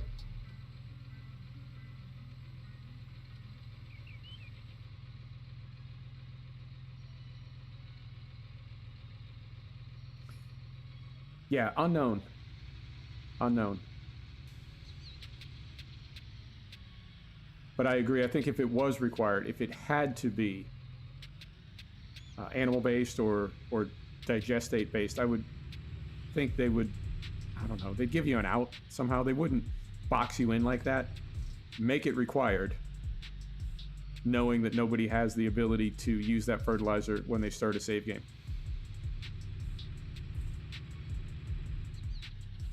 All right, and how are we doing on seed? We used 7% for that field. All right. Let's put this right up here. And there he goes. Yeah, that's a fair point, Hank. Oh, by the way, BT dubs, you're all trapped. So let's do this. Let's unload this. I don't think we're really going to need to worry about weeds, but let's unload this, take it down, fill it with herbicide. I mean, we can, because we've got to kill a little time till the class is done, and then we'll come back and accelerate time. And we are going to, so we did all of those. We did all 3 of those fields, and we used 1/3 of a tank. So with what we unload here, right, we can refill this tank. We're going to use it for herbicide right now, but we can also, when we're done spraying for weeds, we can unload the herbicide, reload it with, reload it with fert and use that. Oh, right, because there is going to be a second application. Right, okay. Now, I don't know how that's going to work. but we will need to, because they said they want one application before you plant and then another application afterwards. Interesting. Okay, I don't think we can put row crop tires on this, but I'm not going to worry about it. We'll have some, we'll just call them tram lines. Yeah, we'll have a little bit of crop destruction, but again, we're mostly experimenting today. And I think I would like to end the episode today. We will open Purbeck up, and let's go ahead and get the soil sampler on Purbeck and take a look at some of those fields, because it could be, I mean, the soil type could be generated by elevation for all I know. Who knows? It could be random, right? Where the, you know, procedurally generated swirls and the game just randomizes it. I doubt it. I think modders do have to add that to their maps. But let's go and take a look and see if we get any kind of values at all, because we just started Purbeck a few episodes ago. We're just getting rolling. And I mean, I don't want to convert it myself. I don't have time. And I don't want to wait for Tomex to convert it. And I don't know when it does get converted if we'll lose all of our crops. We will probably lose all the work we just did anyway. So I don't know. We'll figure it out. Right. So we want, we sprayed herbicide. So we need now one IBC of, I'm sorry, we sprayed FERT. We need one IBC of weed killer. You got it. So let's go out here, and these are, they've got a little space between them. So we'll try to back up to this one. Stay in the correct trigger. There we go. And while that's filling, I'm gonna have some water. I get so dry.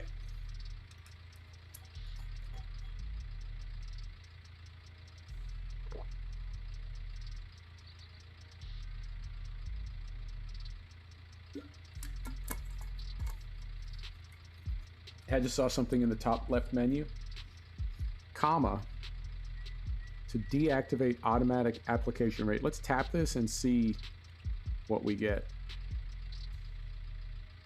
So K and M to take the rate up and down. And where do we see what our rate is? We probably see it when we turn it on or when we get near a field. All right, take a look at that when we get back down there.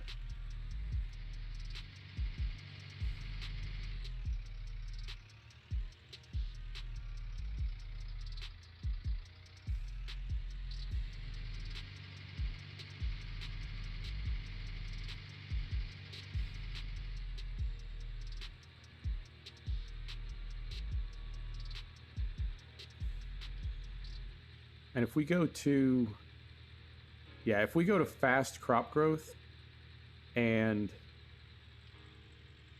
accelerated time, I think we can have these crops ready by like tomorrow afternoon in game. Yeah, we'll be okay. Or maybe by this afternoon. No, probably not this afternoon because it's already 4 p.m. And we don't have a house. Where are we going to sleep? We can sell the class. Yeah, that's it. We'll sell the class. We'll sell both class. I get like $500 million. We'll use that to buy a house. Once we have the house, we can sleep through the night, save a little bit of time. I want to find out what menu I was in where I saw that 106%. It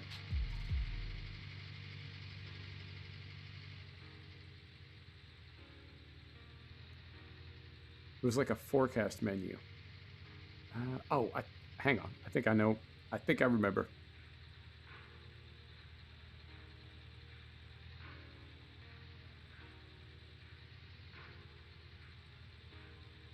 Beautiful. They're done already. And these fields are tiny.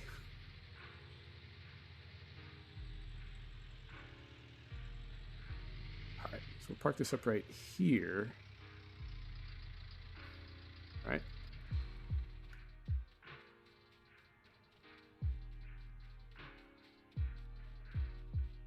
And we do need to wait for these to green up, and then we can do second layer of FERT.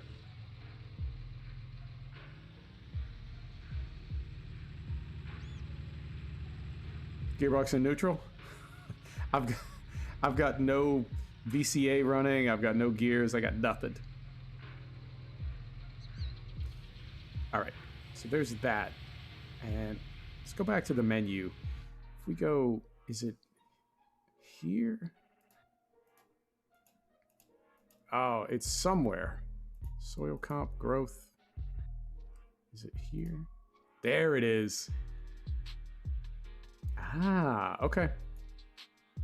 So this one is still at 106. Field 26 is still at 106. Field 19 is 95%. Really? All right. We'll see if we can fix that. Something went wrong over here. Something went down. I don't like it. All right.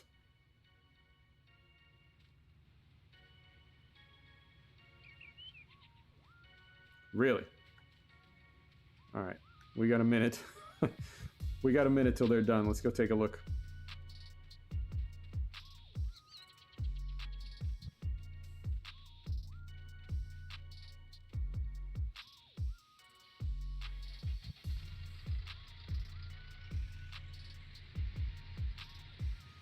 Oh, Giants.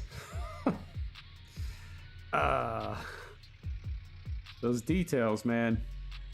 It's all about those details. All right. So stop this right here.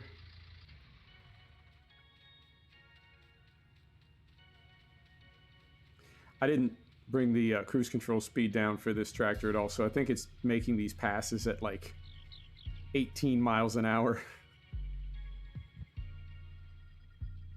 Oh, I hear you, man. OCD is a hell of a drug. I'm right there with you. What? Klaus, what are you doing? Come back. Now, it could be that all of that fertilizer is going to correct on the second pass, and all of this worrying is for nothing. The reason the values are skewed right now is because we need to make a second pass, and when we do, everything will correct. Second pass, or potentially even a third pass. But I'm confident. And do we want to... I'm wondering if we want to make another pass right now. Yeah, I think we might. Because there's... Oh, you know what? There's not. Stand by. There are 2 layers of fert now. There used to be 3, but when you look now, there are 2 layers. So we've got 1 layer down, and we'll apply the second layer after the crop buds. But we won't have to do a third. Okay, so we don't need to do. Yeah, that makes sense. All right, but we will do another pass after they green up, and see if that doesn't bring everything into balance. Be nice if it did.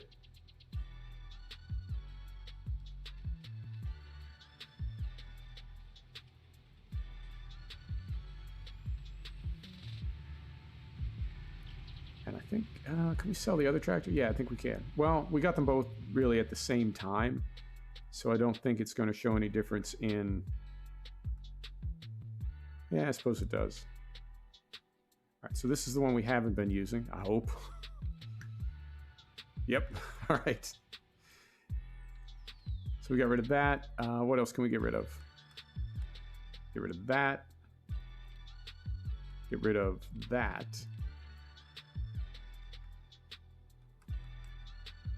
Yep, I think we're using everything else. So now we can build a house. How about a little alpine farmhouse? Because look at this dump. Really? Really? You want to live there? I don't. Let's go here.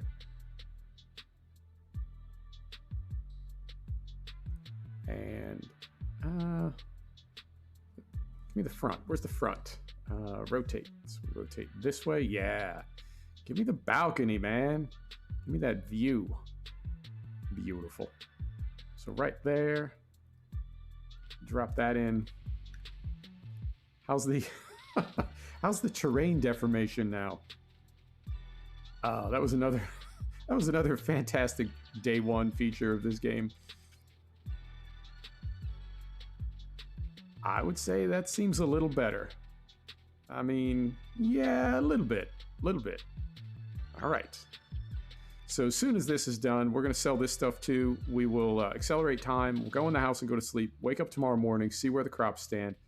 Make a second pass with fertilizer. All done, all done. Beautiful. So we go here. We don't need any of this now. So we get rid of that. And that. And that. Okay. Speed up time.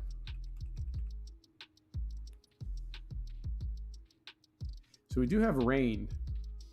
I don't know if they would ever factor rain into the precision farming mod. It'd be really cool if they did. I would love to see a forecast and have to sort of plan what crops are going to work, right? If you've got a year of drought coming, if you've got a season of drought coming, what crops do you want to plant?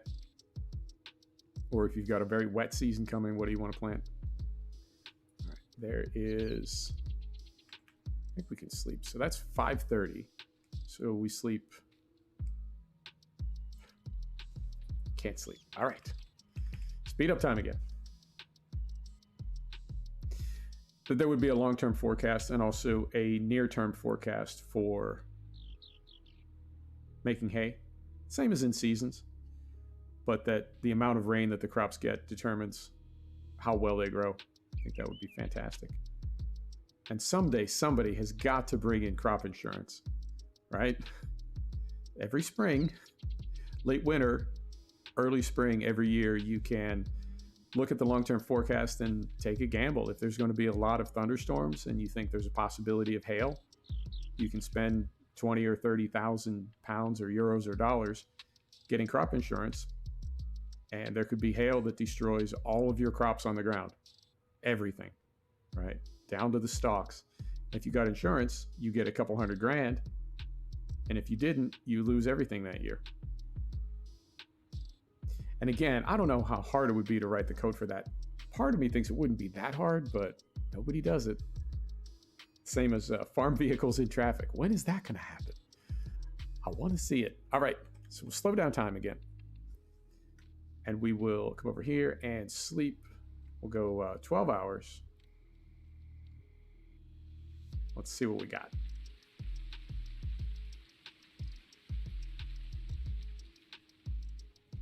All right, we got some green. Oh God, we have got some weeds. How are our weeds looking? Let's see what we got here. Lovely. We have got weeds. All right, so we'll spray. Now these are base game weeds. I think it's pretty good, Ernie. I think it is no lower than a B, possibly an A. But we're still sorting it out. So these are base game weeds, not seasons weeds. So we're just going to knock these out with 2 passes. And we are going to destroy crop. And we could turn crop destruction off, but there's no reason to. So we'll knock these weeds down. And then we will unload the herbicide in here. Reload it with fert and take a second pass and see if it lets us apply anything. And if that stabilizes our chemistry at good values. Yeah, I'm pleased with it so far. It's not terribly difficult to figure out, which I appreciate. So turn on. There we go.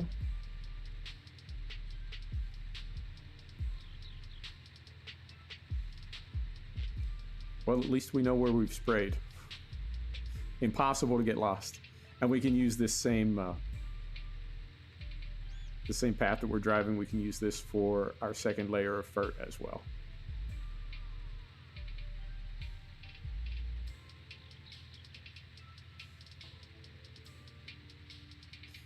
And I think we've got enough room. How did we do this last time? I think that tree is in the way. Yeah, hang on.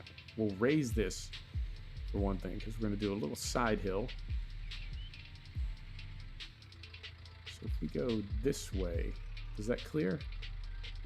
It does. And then, like so, carefully. Got it. All right, into the tree. Here we go.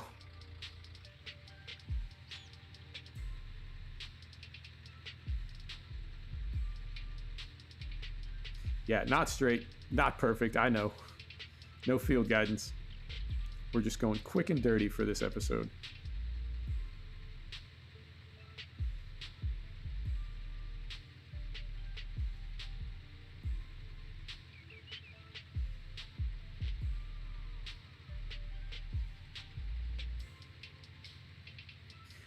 I didn't notice any significant difference. We spent, what, 18 grand on that little GPS receiver, base station, whatever you want to call it. I can't say that I noticed a significant difference in the quality of the AI. They may, well, they were going fast, but we didn't have the cruise control set to any kind of reasonable speed. So it says 11%. I don't know how they came up with an 11% buff, but all right, I'll take it. And I don't know if that is only base game AI. I don't know if that extends out to courseplay and advanced AI. I'm guessing it doesn't, although those are, I think I got all of those through the mod hub, so they may update over the next week or so. All right.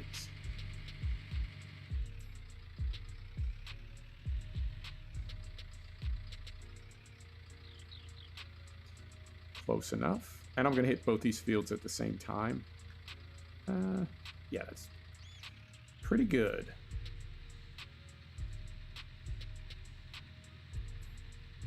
We'll just do both at once and save some turns.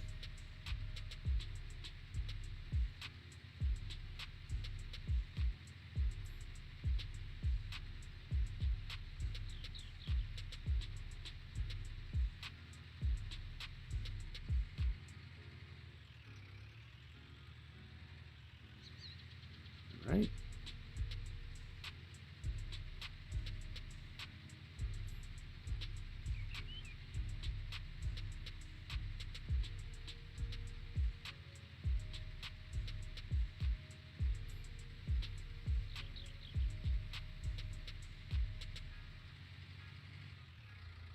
And yeah, we'll do the same as we did on the other side. We'll just back up and then try to swing in around this tree. That works. All right.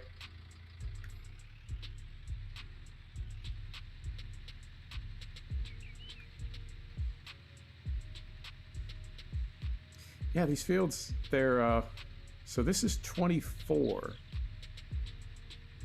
I feel like this field is 50 meters wide. And I've always wondered about that. Like when farmers are planning fields or when they're buying equipment, do they buy equipment or do they create their fields in real life in ways that work with the equipment that they have? Because I feel like this field is just, it's the tiniest bit too narrow for the base game equipment. So you're always going to have a little bit of underspray. And I don't know if that's intentional or not. Because you would think, right, that in real life, you would want to avoid that as much as possible. All right, there's that. Get this folded up. I'm going to dump the herbicide out of here. We're going to reload with FERT and go over to field 19 and see if it will receive any fertilizer at all since it has sprouted.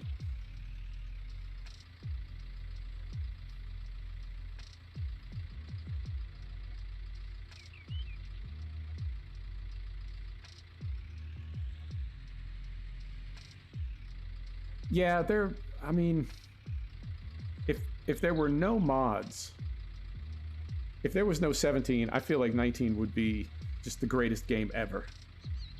But because we've got 17 with all those mods, I feel like it really kind of muddies the waters. And we've got that comparison. It's like asking which is the best Madden or which is the best FIFA. You would think that it would always be the newest one, but not necessarily. But yeah, this is not a bad map. I was noticing earlier, it doesn't really represent any part of America that I've ever been to. But it's pretty. It's got a nice vibe to it. Little waterfall over there, the arcade game up on the rocks. All right, so you know what? Before we do this, hang on. Let's be smart. Before we do this, let's go here and take a look. So we are, yeah, we made 2 passes. One worked, one didn't. So when we make the second pass now, I don't know if this top length, the one that we're about to do, if this one is going to go green and the bottom one is more or less just going to stay the same. And then the same down here. I don't know. So let's see. Oh, and one other thing. Let's take a look here. So that's 60 out of 140. And then as we go over, yeah, here it's perfect. 180 out of 180. Yep. All right, let's give it a try and see how this works. So we'll hop back in here. Third person, cruise control, spray on. And we're at 284. 284. And it should drop down a little bit when we get out of that dark area.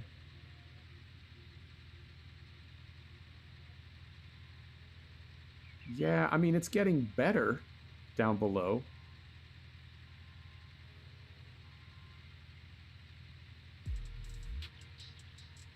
Yeah, maybe that's it. You just need to... All right. Now, here's the next question. The length next to us, this second length right over here, is already green. I'm going to spray it, even though it doesn't need anything. I want to see if the nozzle's cut off completely. Right, because it says we're in auto mode right now. I'm curious if it's that automatic. I assume it is, but let's find out. All right, so we'll go right back here. Cruise control, spray on. There you go. The spray is on right now, but it's cut the rate to 0.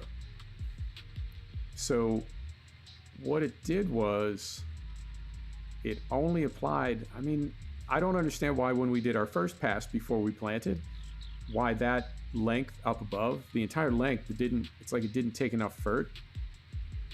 But ultimately we were able to, oh, and then it just turned back on. Okay.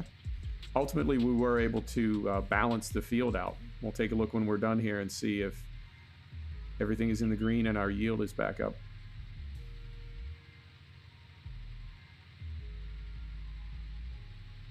All right. I mean, it's right in between, I have to say. It's right in between. On the one hand, all it's done is add complexity and give us more colors to paint fields with.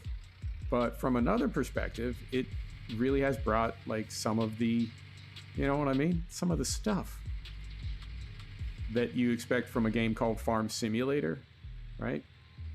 So yeah, I'm sticking with my B grade at least. Possibly an A. I'm not disappointed. And it's not just because it's free. I'm actually kind of pleased with this. So if we go back here now, so we're all in the green, as we want to be, except for like right there, but mostly in the green. I'm still curious about this minus 67 and minus 38. I don't know what that represents, but okay.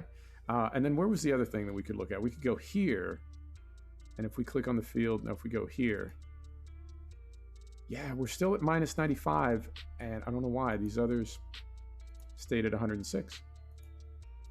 Unless when we did our, where is it? Soil comp, is it here? Soil comp, so we go here. Unless it's because when we did our soil analysis, so I think initially, if we zoom out here, right, I think all fields, we go here. Okay, so everything is at, that's 107, 109, 105, 100. And when you go here, yeah, I'm curious if everything is like over 100 until you analyze it, and then once you have analyzed it, yeah, that would make sense. Because if these fields here, as an example, 14, 15, 16, 17, if this 100 was accurate, right, then there'd be no need to analyze it. I think this is maybe an estimate, And if we do our soil samples on this, it could adjust this value a little bit. Like field 19 in this case went from 106 to 95, maybe.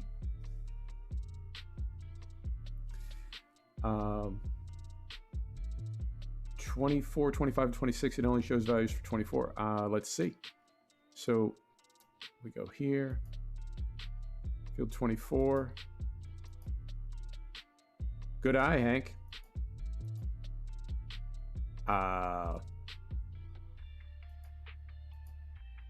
Interesting. Is it counting these as one field? I wonder. Yeah, good eye. I completely missed that. What does that mean?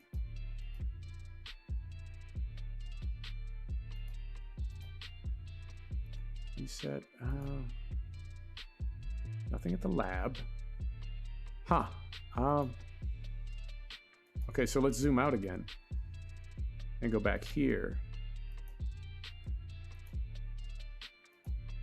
Okay, so these are different. All right. I wonder if it's because it's one plot of land. Combining all and averaging. Could be. Could be. All right, let's knock this out. And then we'll speed up time again and go to sleep. Because I think we're done, right? Plowed. Limed. 2 layers of fert. Weeds. I think these fields are done for base game, are they not? Yeah, I don't think there is anything else. Okay. So spray on. Cruise control on. Here we go.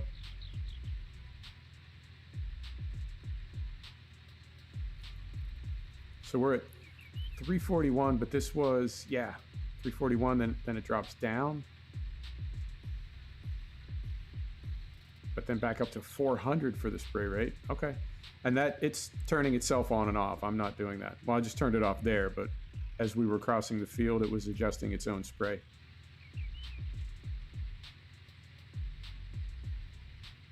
Oh, not looking where I'm going. Looking at the menu.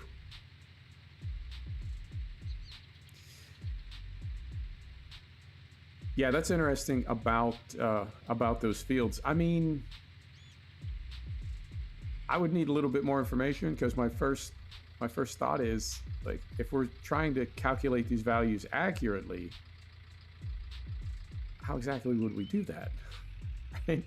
If you're merging fields, I mean, maybe that's intentional. That they're thinking, whoop, started our spray a little early. Maybe they're thinking of the fields as a small area or like a small region rather than individual fields. Unknown.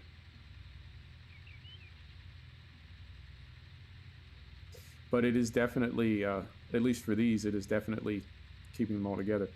Do we have enough? We don't really. I was thinking maybe we had enough money that we could buy some of those fields up on top of the hill. There we go. Spray rate was off when we got to the edge of the field. I thought it was going to stay off, so I forgot to turn it off, and then it came back on.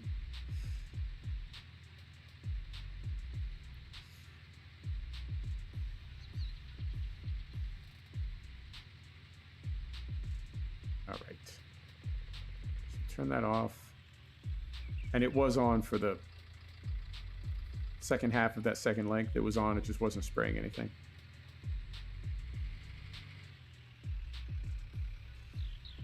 So I'm going to drop that. I'm going to head down to the store. Let's speed up time. And I'm going to head down to the store and get a little trailer for this. We'll sleep through the night one more time. When we wake up tomorrow, I think these crops will be ready. Moment. Let's go here. There we go. I think by the time we wake up tomorrow, these crops will be ready or nearly ready.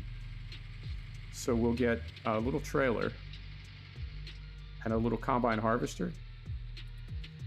And we'll see what happens after we harvest. Like what state the field is in after we harvest. I think it said the lime goes down 1/3 after every harvest. But I'm really curious about 24, 25, and 26 because we didn't do anything with field 24, right? It was only 25 and 26.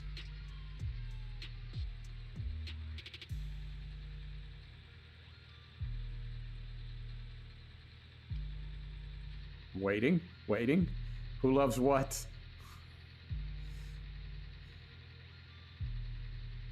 I got my finger on the band hammer. Who loves what? Yeah, we'll have to see. And like I said, it just dropped. Now I would assume that something like the 3 fields being averaged out into 1 on a base game map, I would assume that would be something that they would have noticed ahead of time. So I don't think that's the sort of thing that's going to be updated overnight. But it could be that, they just missed that. So we'll see. But as it stands right now, it is, you can see the 3 fields individually, but it does give you the economic stats. Yep.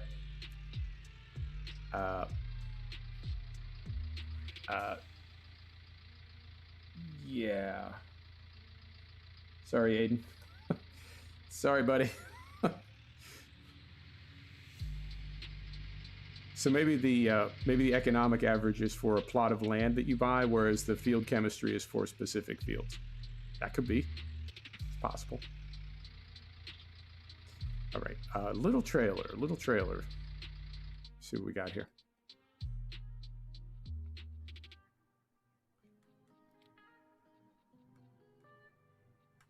Does it matter? I don't even think it matters. We'll go with the TDK. The old reliable. There we go. Buy that.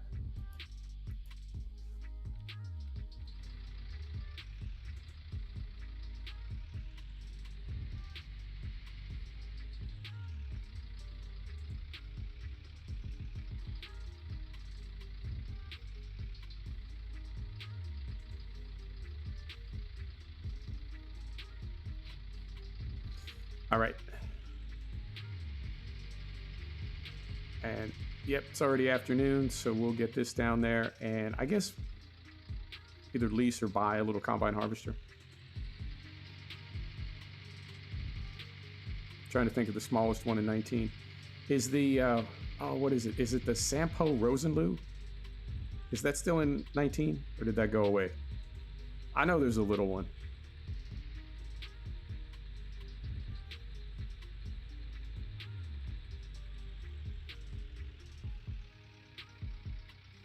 Carefully around that turn for once.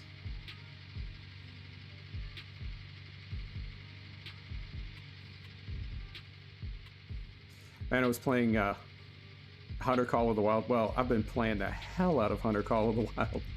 I got a grizzly yesterday. It was very exciting. It was probably not the smartest thing I could have done, but I got a little excited. I finally saw one in the Yukon, and as soon as I saw it, I shot it. I mean, I killed it. I got the quick kill, but when I got to it, it was like a 400 kilogram female. And if I would have waited and just and it was 250 yards away. It's not like it was going to attack me, but I got all giddy and killed it without thinking. So I'll do better next time. I'll get a big male next time. But what's amazing about that game is it's built on Havoc, which is the same engine that SnowRunner is built on. And I feel like the draw distances and the sight lines in Havoc, it's like infinity. And you can stand on one side of the map in SnowRunner, and you can see all the way to the other side of the map, including your vehicles, right? And Hunter Call of the Wild is the same way. So when I see that sort of radical pop-in like we get on Farming Simulator, I wonder if they're going to redo their proprietary engine or if they would ever put this on Havoc or Unity or Unreal or something. Who knows what? Just something else. Something new. We go with the little Russian. Yeah, let's do it. All right, so we will lease this because I don't think we have enough money to buy it. And then we need a little header for this. Like so. Lease that. And what time is it? 7:30. I'm going to slow time down. We'll go pick this thing up. Where is our... Where is it? I think that's it right there.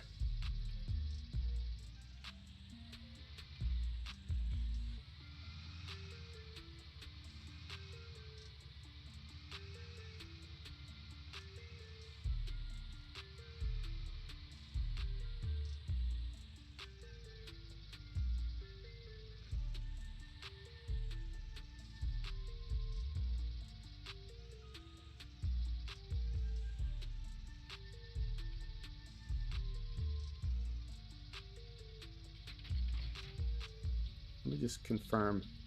Only headlights. Then want to head down there with the work lights on the back. And I think, yeah, we'll try to do this in first person. There's no traffic down here. So we'll do this in first person.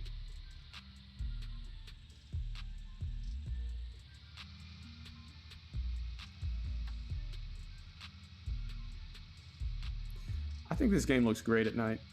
And Ravenport in particular looks great at night. It's got the same town as, well, not the same town, but the town has the same feel as Goldcrest Valley.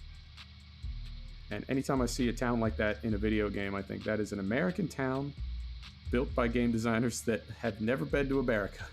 There's no town that looks like that. It's definitely got a very video game look to it. But I think Ravenport looks really good at night. I mean, the whole game looks good at night. And it's funny because it looks so bad at noon with all the crazy glare and lens flare. Right? Like, do not look at a stainless steel surface at noon. You will burn your retina. But then it sort of makes up for it at night. The game looks really good at night. All right, so we'll get this parked up and... Yep, it's 8 o'clock, so we'll sleep through the night. I think our crops will be ready in the morning. We'll take another look at field chemistry one more time, and then we'll harvest and see what the economy panel looks like after we bring a crop in. I think, like Hank was saying, I think because that other plot of land on the other side of the, I don't know, the lane there, the little gravel driveway, I think because that plot has 3 fields in it and we only worked 2 of them, our economic statistics are going to be all screwed up. But I think the soil chemistry statistics and the economic statistics are separated. So I do think, I mean, it's got to be, because there's no way they didn't notice that, right?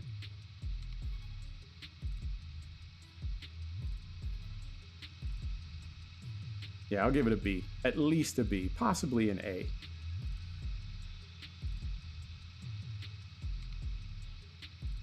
Right through there.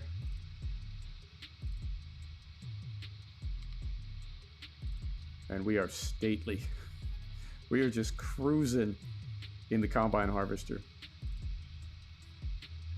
Somebody, I think it was in a truck sim video. Somebody told me in chat they had driven one of these like 43 miles or something. 43 miles. Oh, that would be, where are we going? 20 miles an hour? That would take you, oh, I'm sorry, 13 miles an hour. 13 miles an hour, that would take you 3 hours. Oh, you'd have to stop and eat. Madness. All right, so we'll pull up here. We can just park it right here. I mean, this is our land. We can do whatever we want. So we'll put this here. Take the weight off the hydraulics. Lights off. Engine off. Let's get some sleep.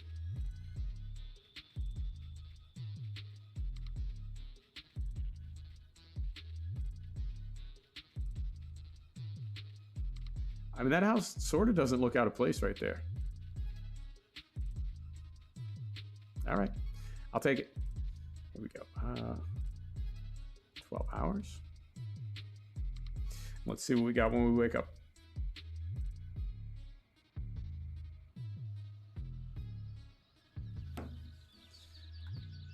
All right. Certainly looks ready. Take a look here. Right back here.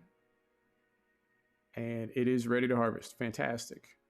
I like our little tram lines in there. It sort of worked out. If we were on field guidance and they were straighter, I would like them more, but that works out. Now let's take a look here as well. As far as... Oh, that's interesting. Oh, it's turned off. Hang on. There we go. I was curious why all the values had dropped to 0, but I just had the color boxes turned off. Okay, so we wanted to be where? Between 6.0 and 6.5. So that's it. Maybe a little bit high in this one field, but everything else is pretty good. And then for nitrogen, 180? I forgot already. But everything's green. Okay. And we're 2,300 pounds in the hole as of right now. And there is a fee for the AI helper. Oh, that's interesting. There's a fuel fee, even though we didn't add fuel. It just calculated what we used. Very nice. Very nice. Okay. So 2,300 so far. That's nice. And it didn't include the rental fee for the vehicles, because I guess that's, I mean, it's sort of not its problem, right? I mean, it doesn't know whether you bought the vehicle, whether you leased it, somebody loaned it to you. Could be, yeah. Okay, that's fair. All right, so go right in here. Left the beacons on all night. Dead battery. Turn those off.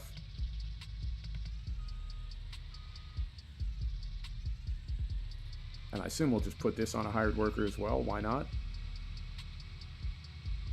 There's only one field on this plot, so I think this will give us an accurate number in the economy panel. I think that other one is, I mean, it's going to be like a third of the field is not going to have a yield.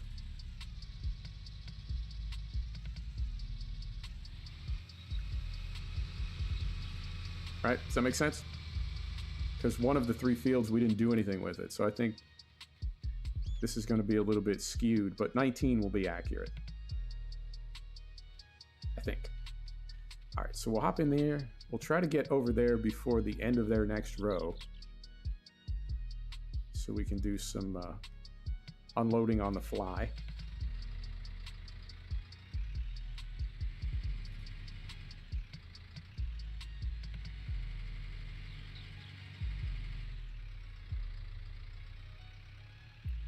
Pull up here under the tree, have a cup of coffee, read the paper, wait for our guy. I'm gonna have some water too while I'm waiting. And I'm really trying to stay hydrated. I had no idea how dry it would make me to talk for like 2 or 3 hours.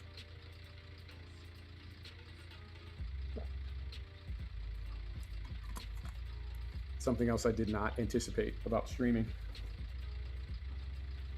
I'm enjoying it though. I'm glad we've transitioned over from doing recorded videos to streaming. This is a lot more fun.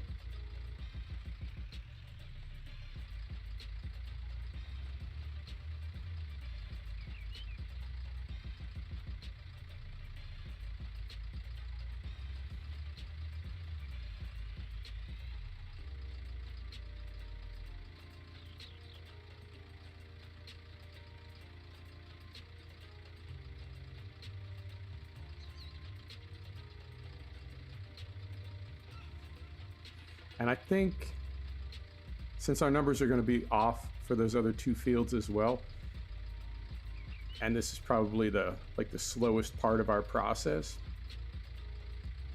I think we may just do field 19 and then call it, because we're about 2 hours 20 minutes right now. I mean, I don't mind, but I don't think there would be anything different that we would do in those 2 fields over there versus what we're doing in this field here. So I don't know that it's worth it to do those others. We'll just finish up 19, take a look at the economy.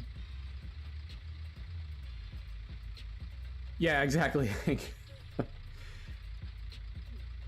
Rendering, it just, whatever system I do it on, it just absolutely roasts that system. The amount of heat that comes off a PC while you're rendering video, it feels like a toaster oven. It's crazy. I know it is like, it's not good for, it's like eating a bunch of ecstasy at a rave. It's like, yeah, I got to do this, but I know it's not good. I know it's not good. I'm going to pay a price for this. Oh, wait. Hang on.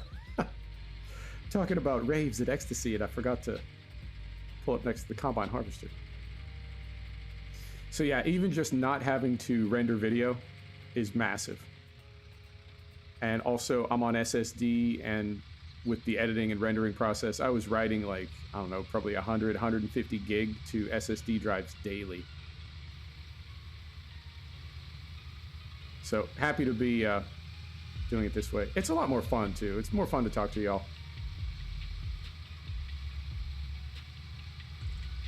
24-hour stream. I'm not opposed to it. The only thing is, I don't know what we would do it for. Well, I don't know what sim we would do. And I don't know what we would, like, would it be for charity? You know, would it be for, would it be GoFundMe to buy my Fanatec rig? Like, why would we do that? But I've thought about doing a round the world flight, 24-hour round the world flight. The only thing is, I don't know if X-Plane will stay running for 24 hours. I feel like we'd need to restart after every leg of the flight. But yeah, I've thought about it.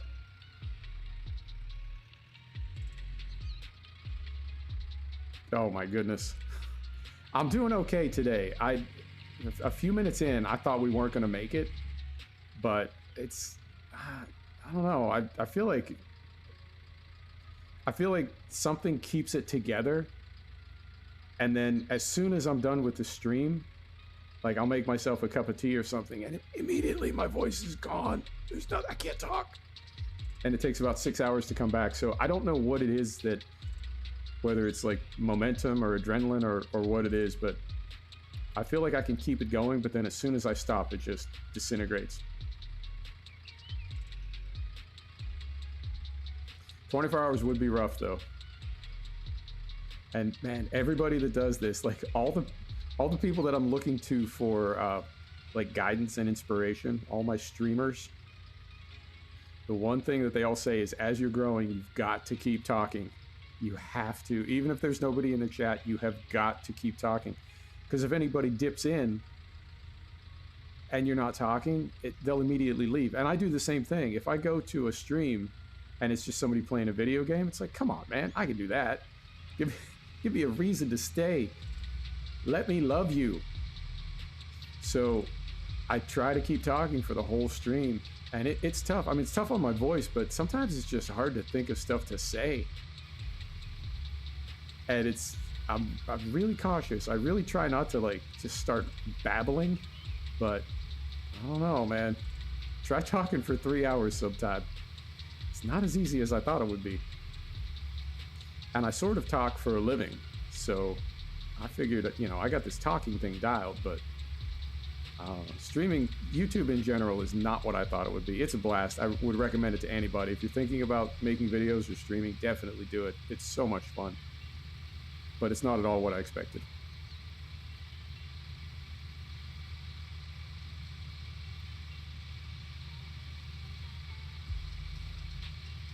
Go out this way.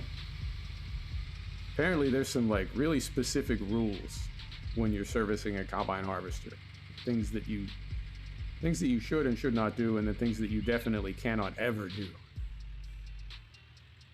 But I don't know. The AI is not always cooperative.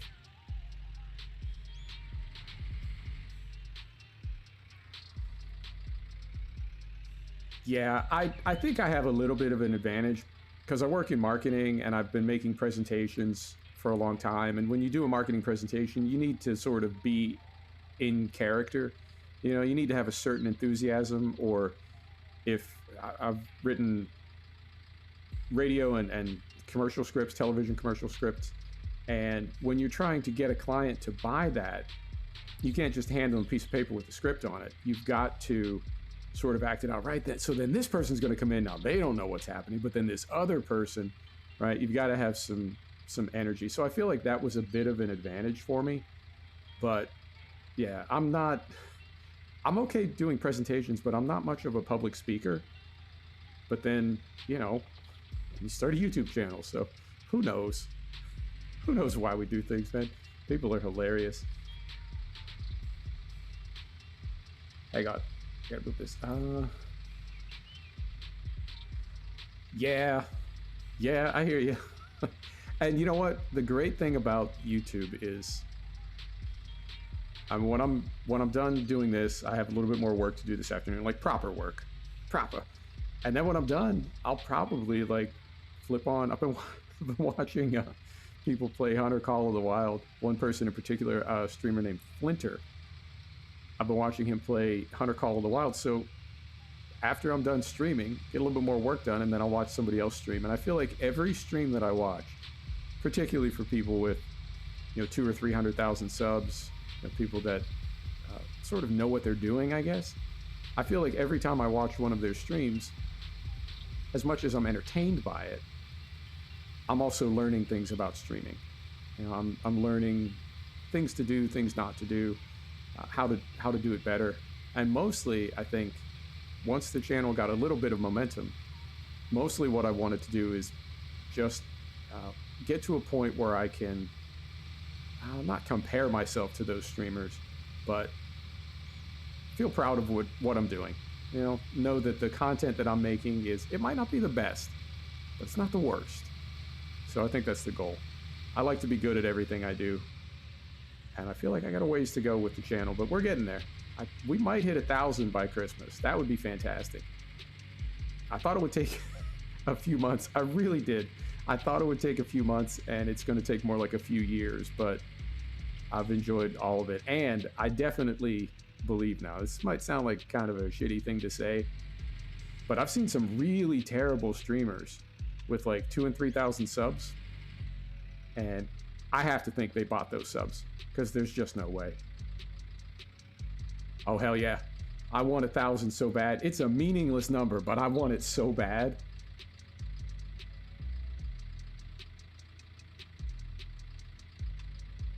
Oh, thanks, Ernie. I appreciate that. Yeah, it's one of the things that I've always tried to do is be a channel for adults. I feel like it's so easy to cater to kids on YouTube. I feel like their expectations are low, and there's so many of them. And I've always tried to make the channel more for people like myself, right? Adults. And people that are seriously into gaming. And I mean, I love having fun when I game. It's not some like sour experience, but I do prefer a more realistic sim experience when I play, whether it's flight, farm, whatever. I like to play realistically, and I knew there were other people out there that wanted to play realistically as well. And I mean, that's the whole point of the channel. The Discord is, yeah, just to, oh, they're backing up.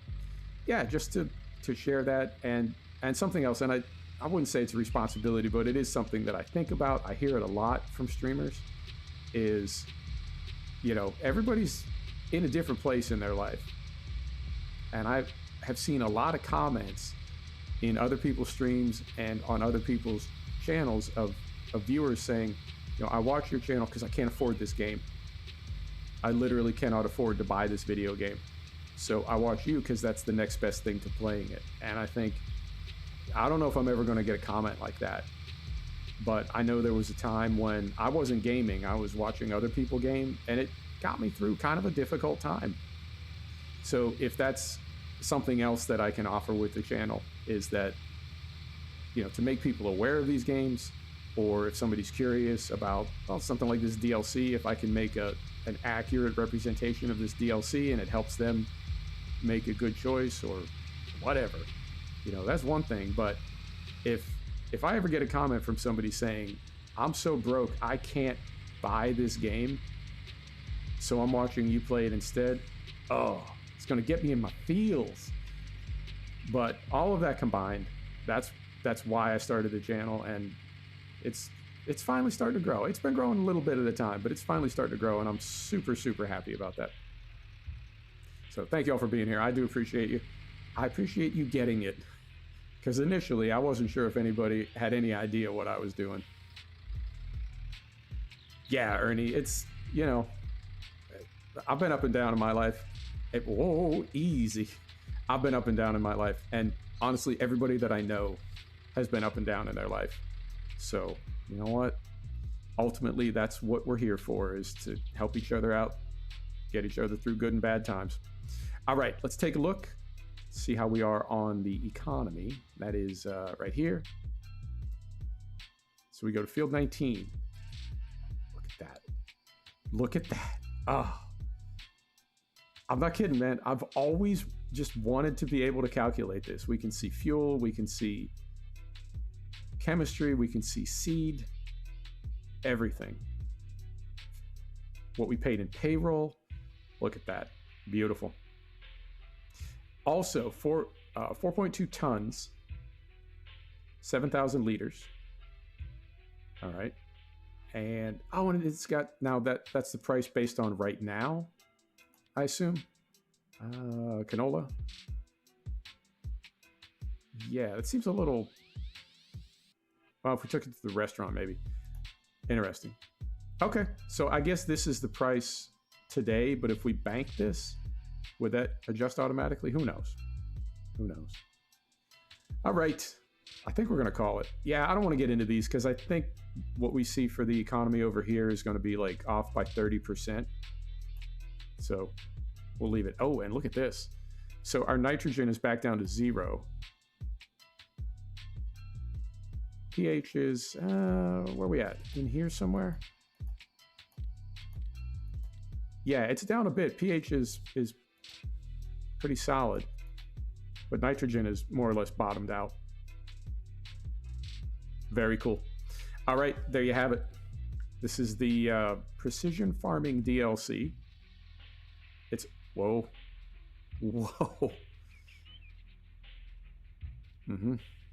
I turned my back for a minute. You had one job. Let's pull this forward because my OCD is triggered right now.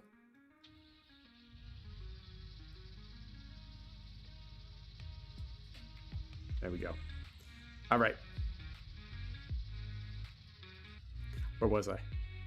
Right. This is the Precision Farming DLC. It's either on the Mod Hub, on the Giants website, or it's via the mod portal in-game. It's free, and it's 20 megs, so it's a super quick download. But by all means, check it out.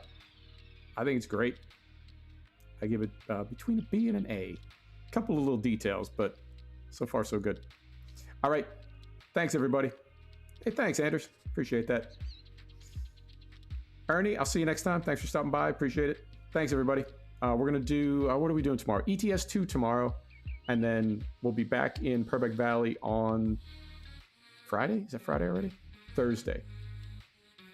Yeah, ETS 2 tomorrow, Wednesday. Purbeck Valley on Thursday. Thanks, everybody. See you next time. Good night.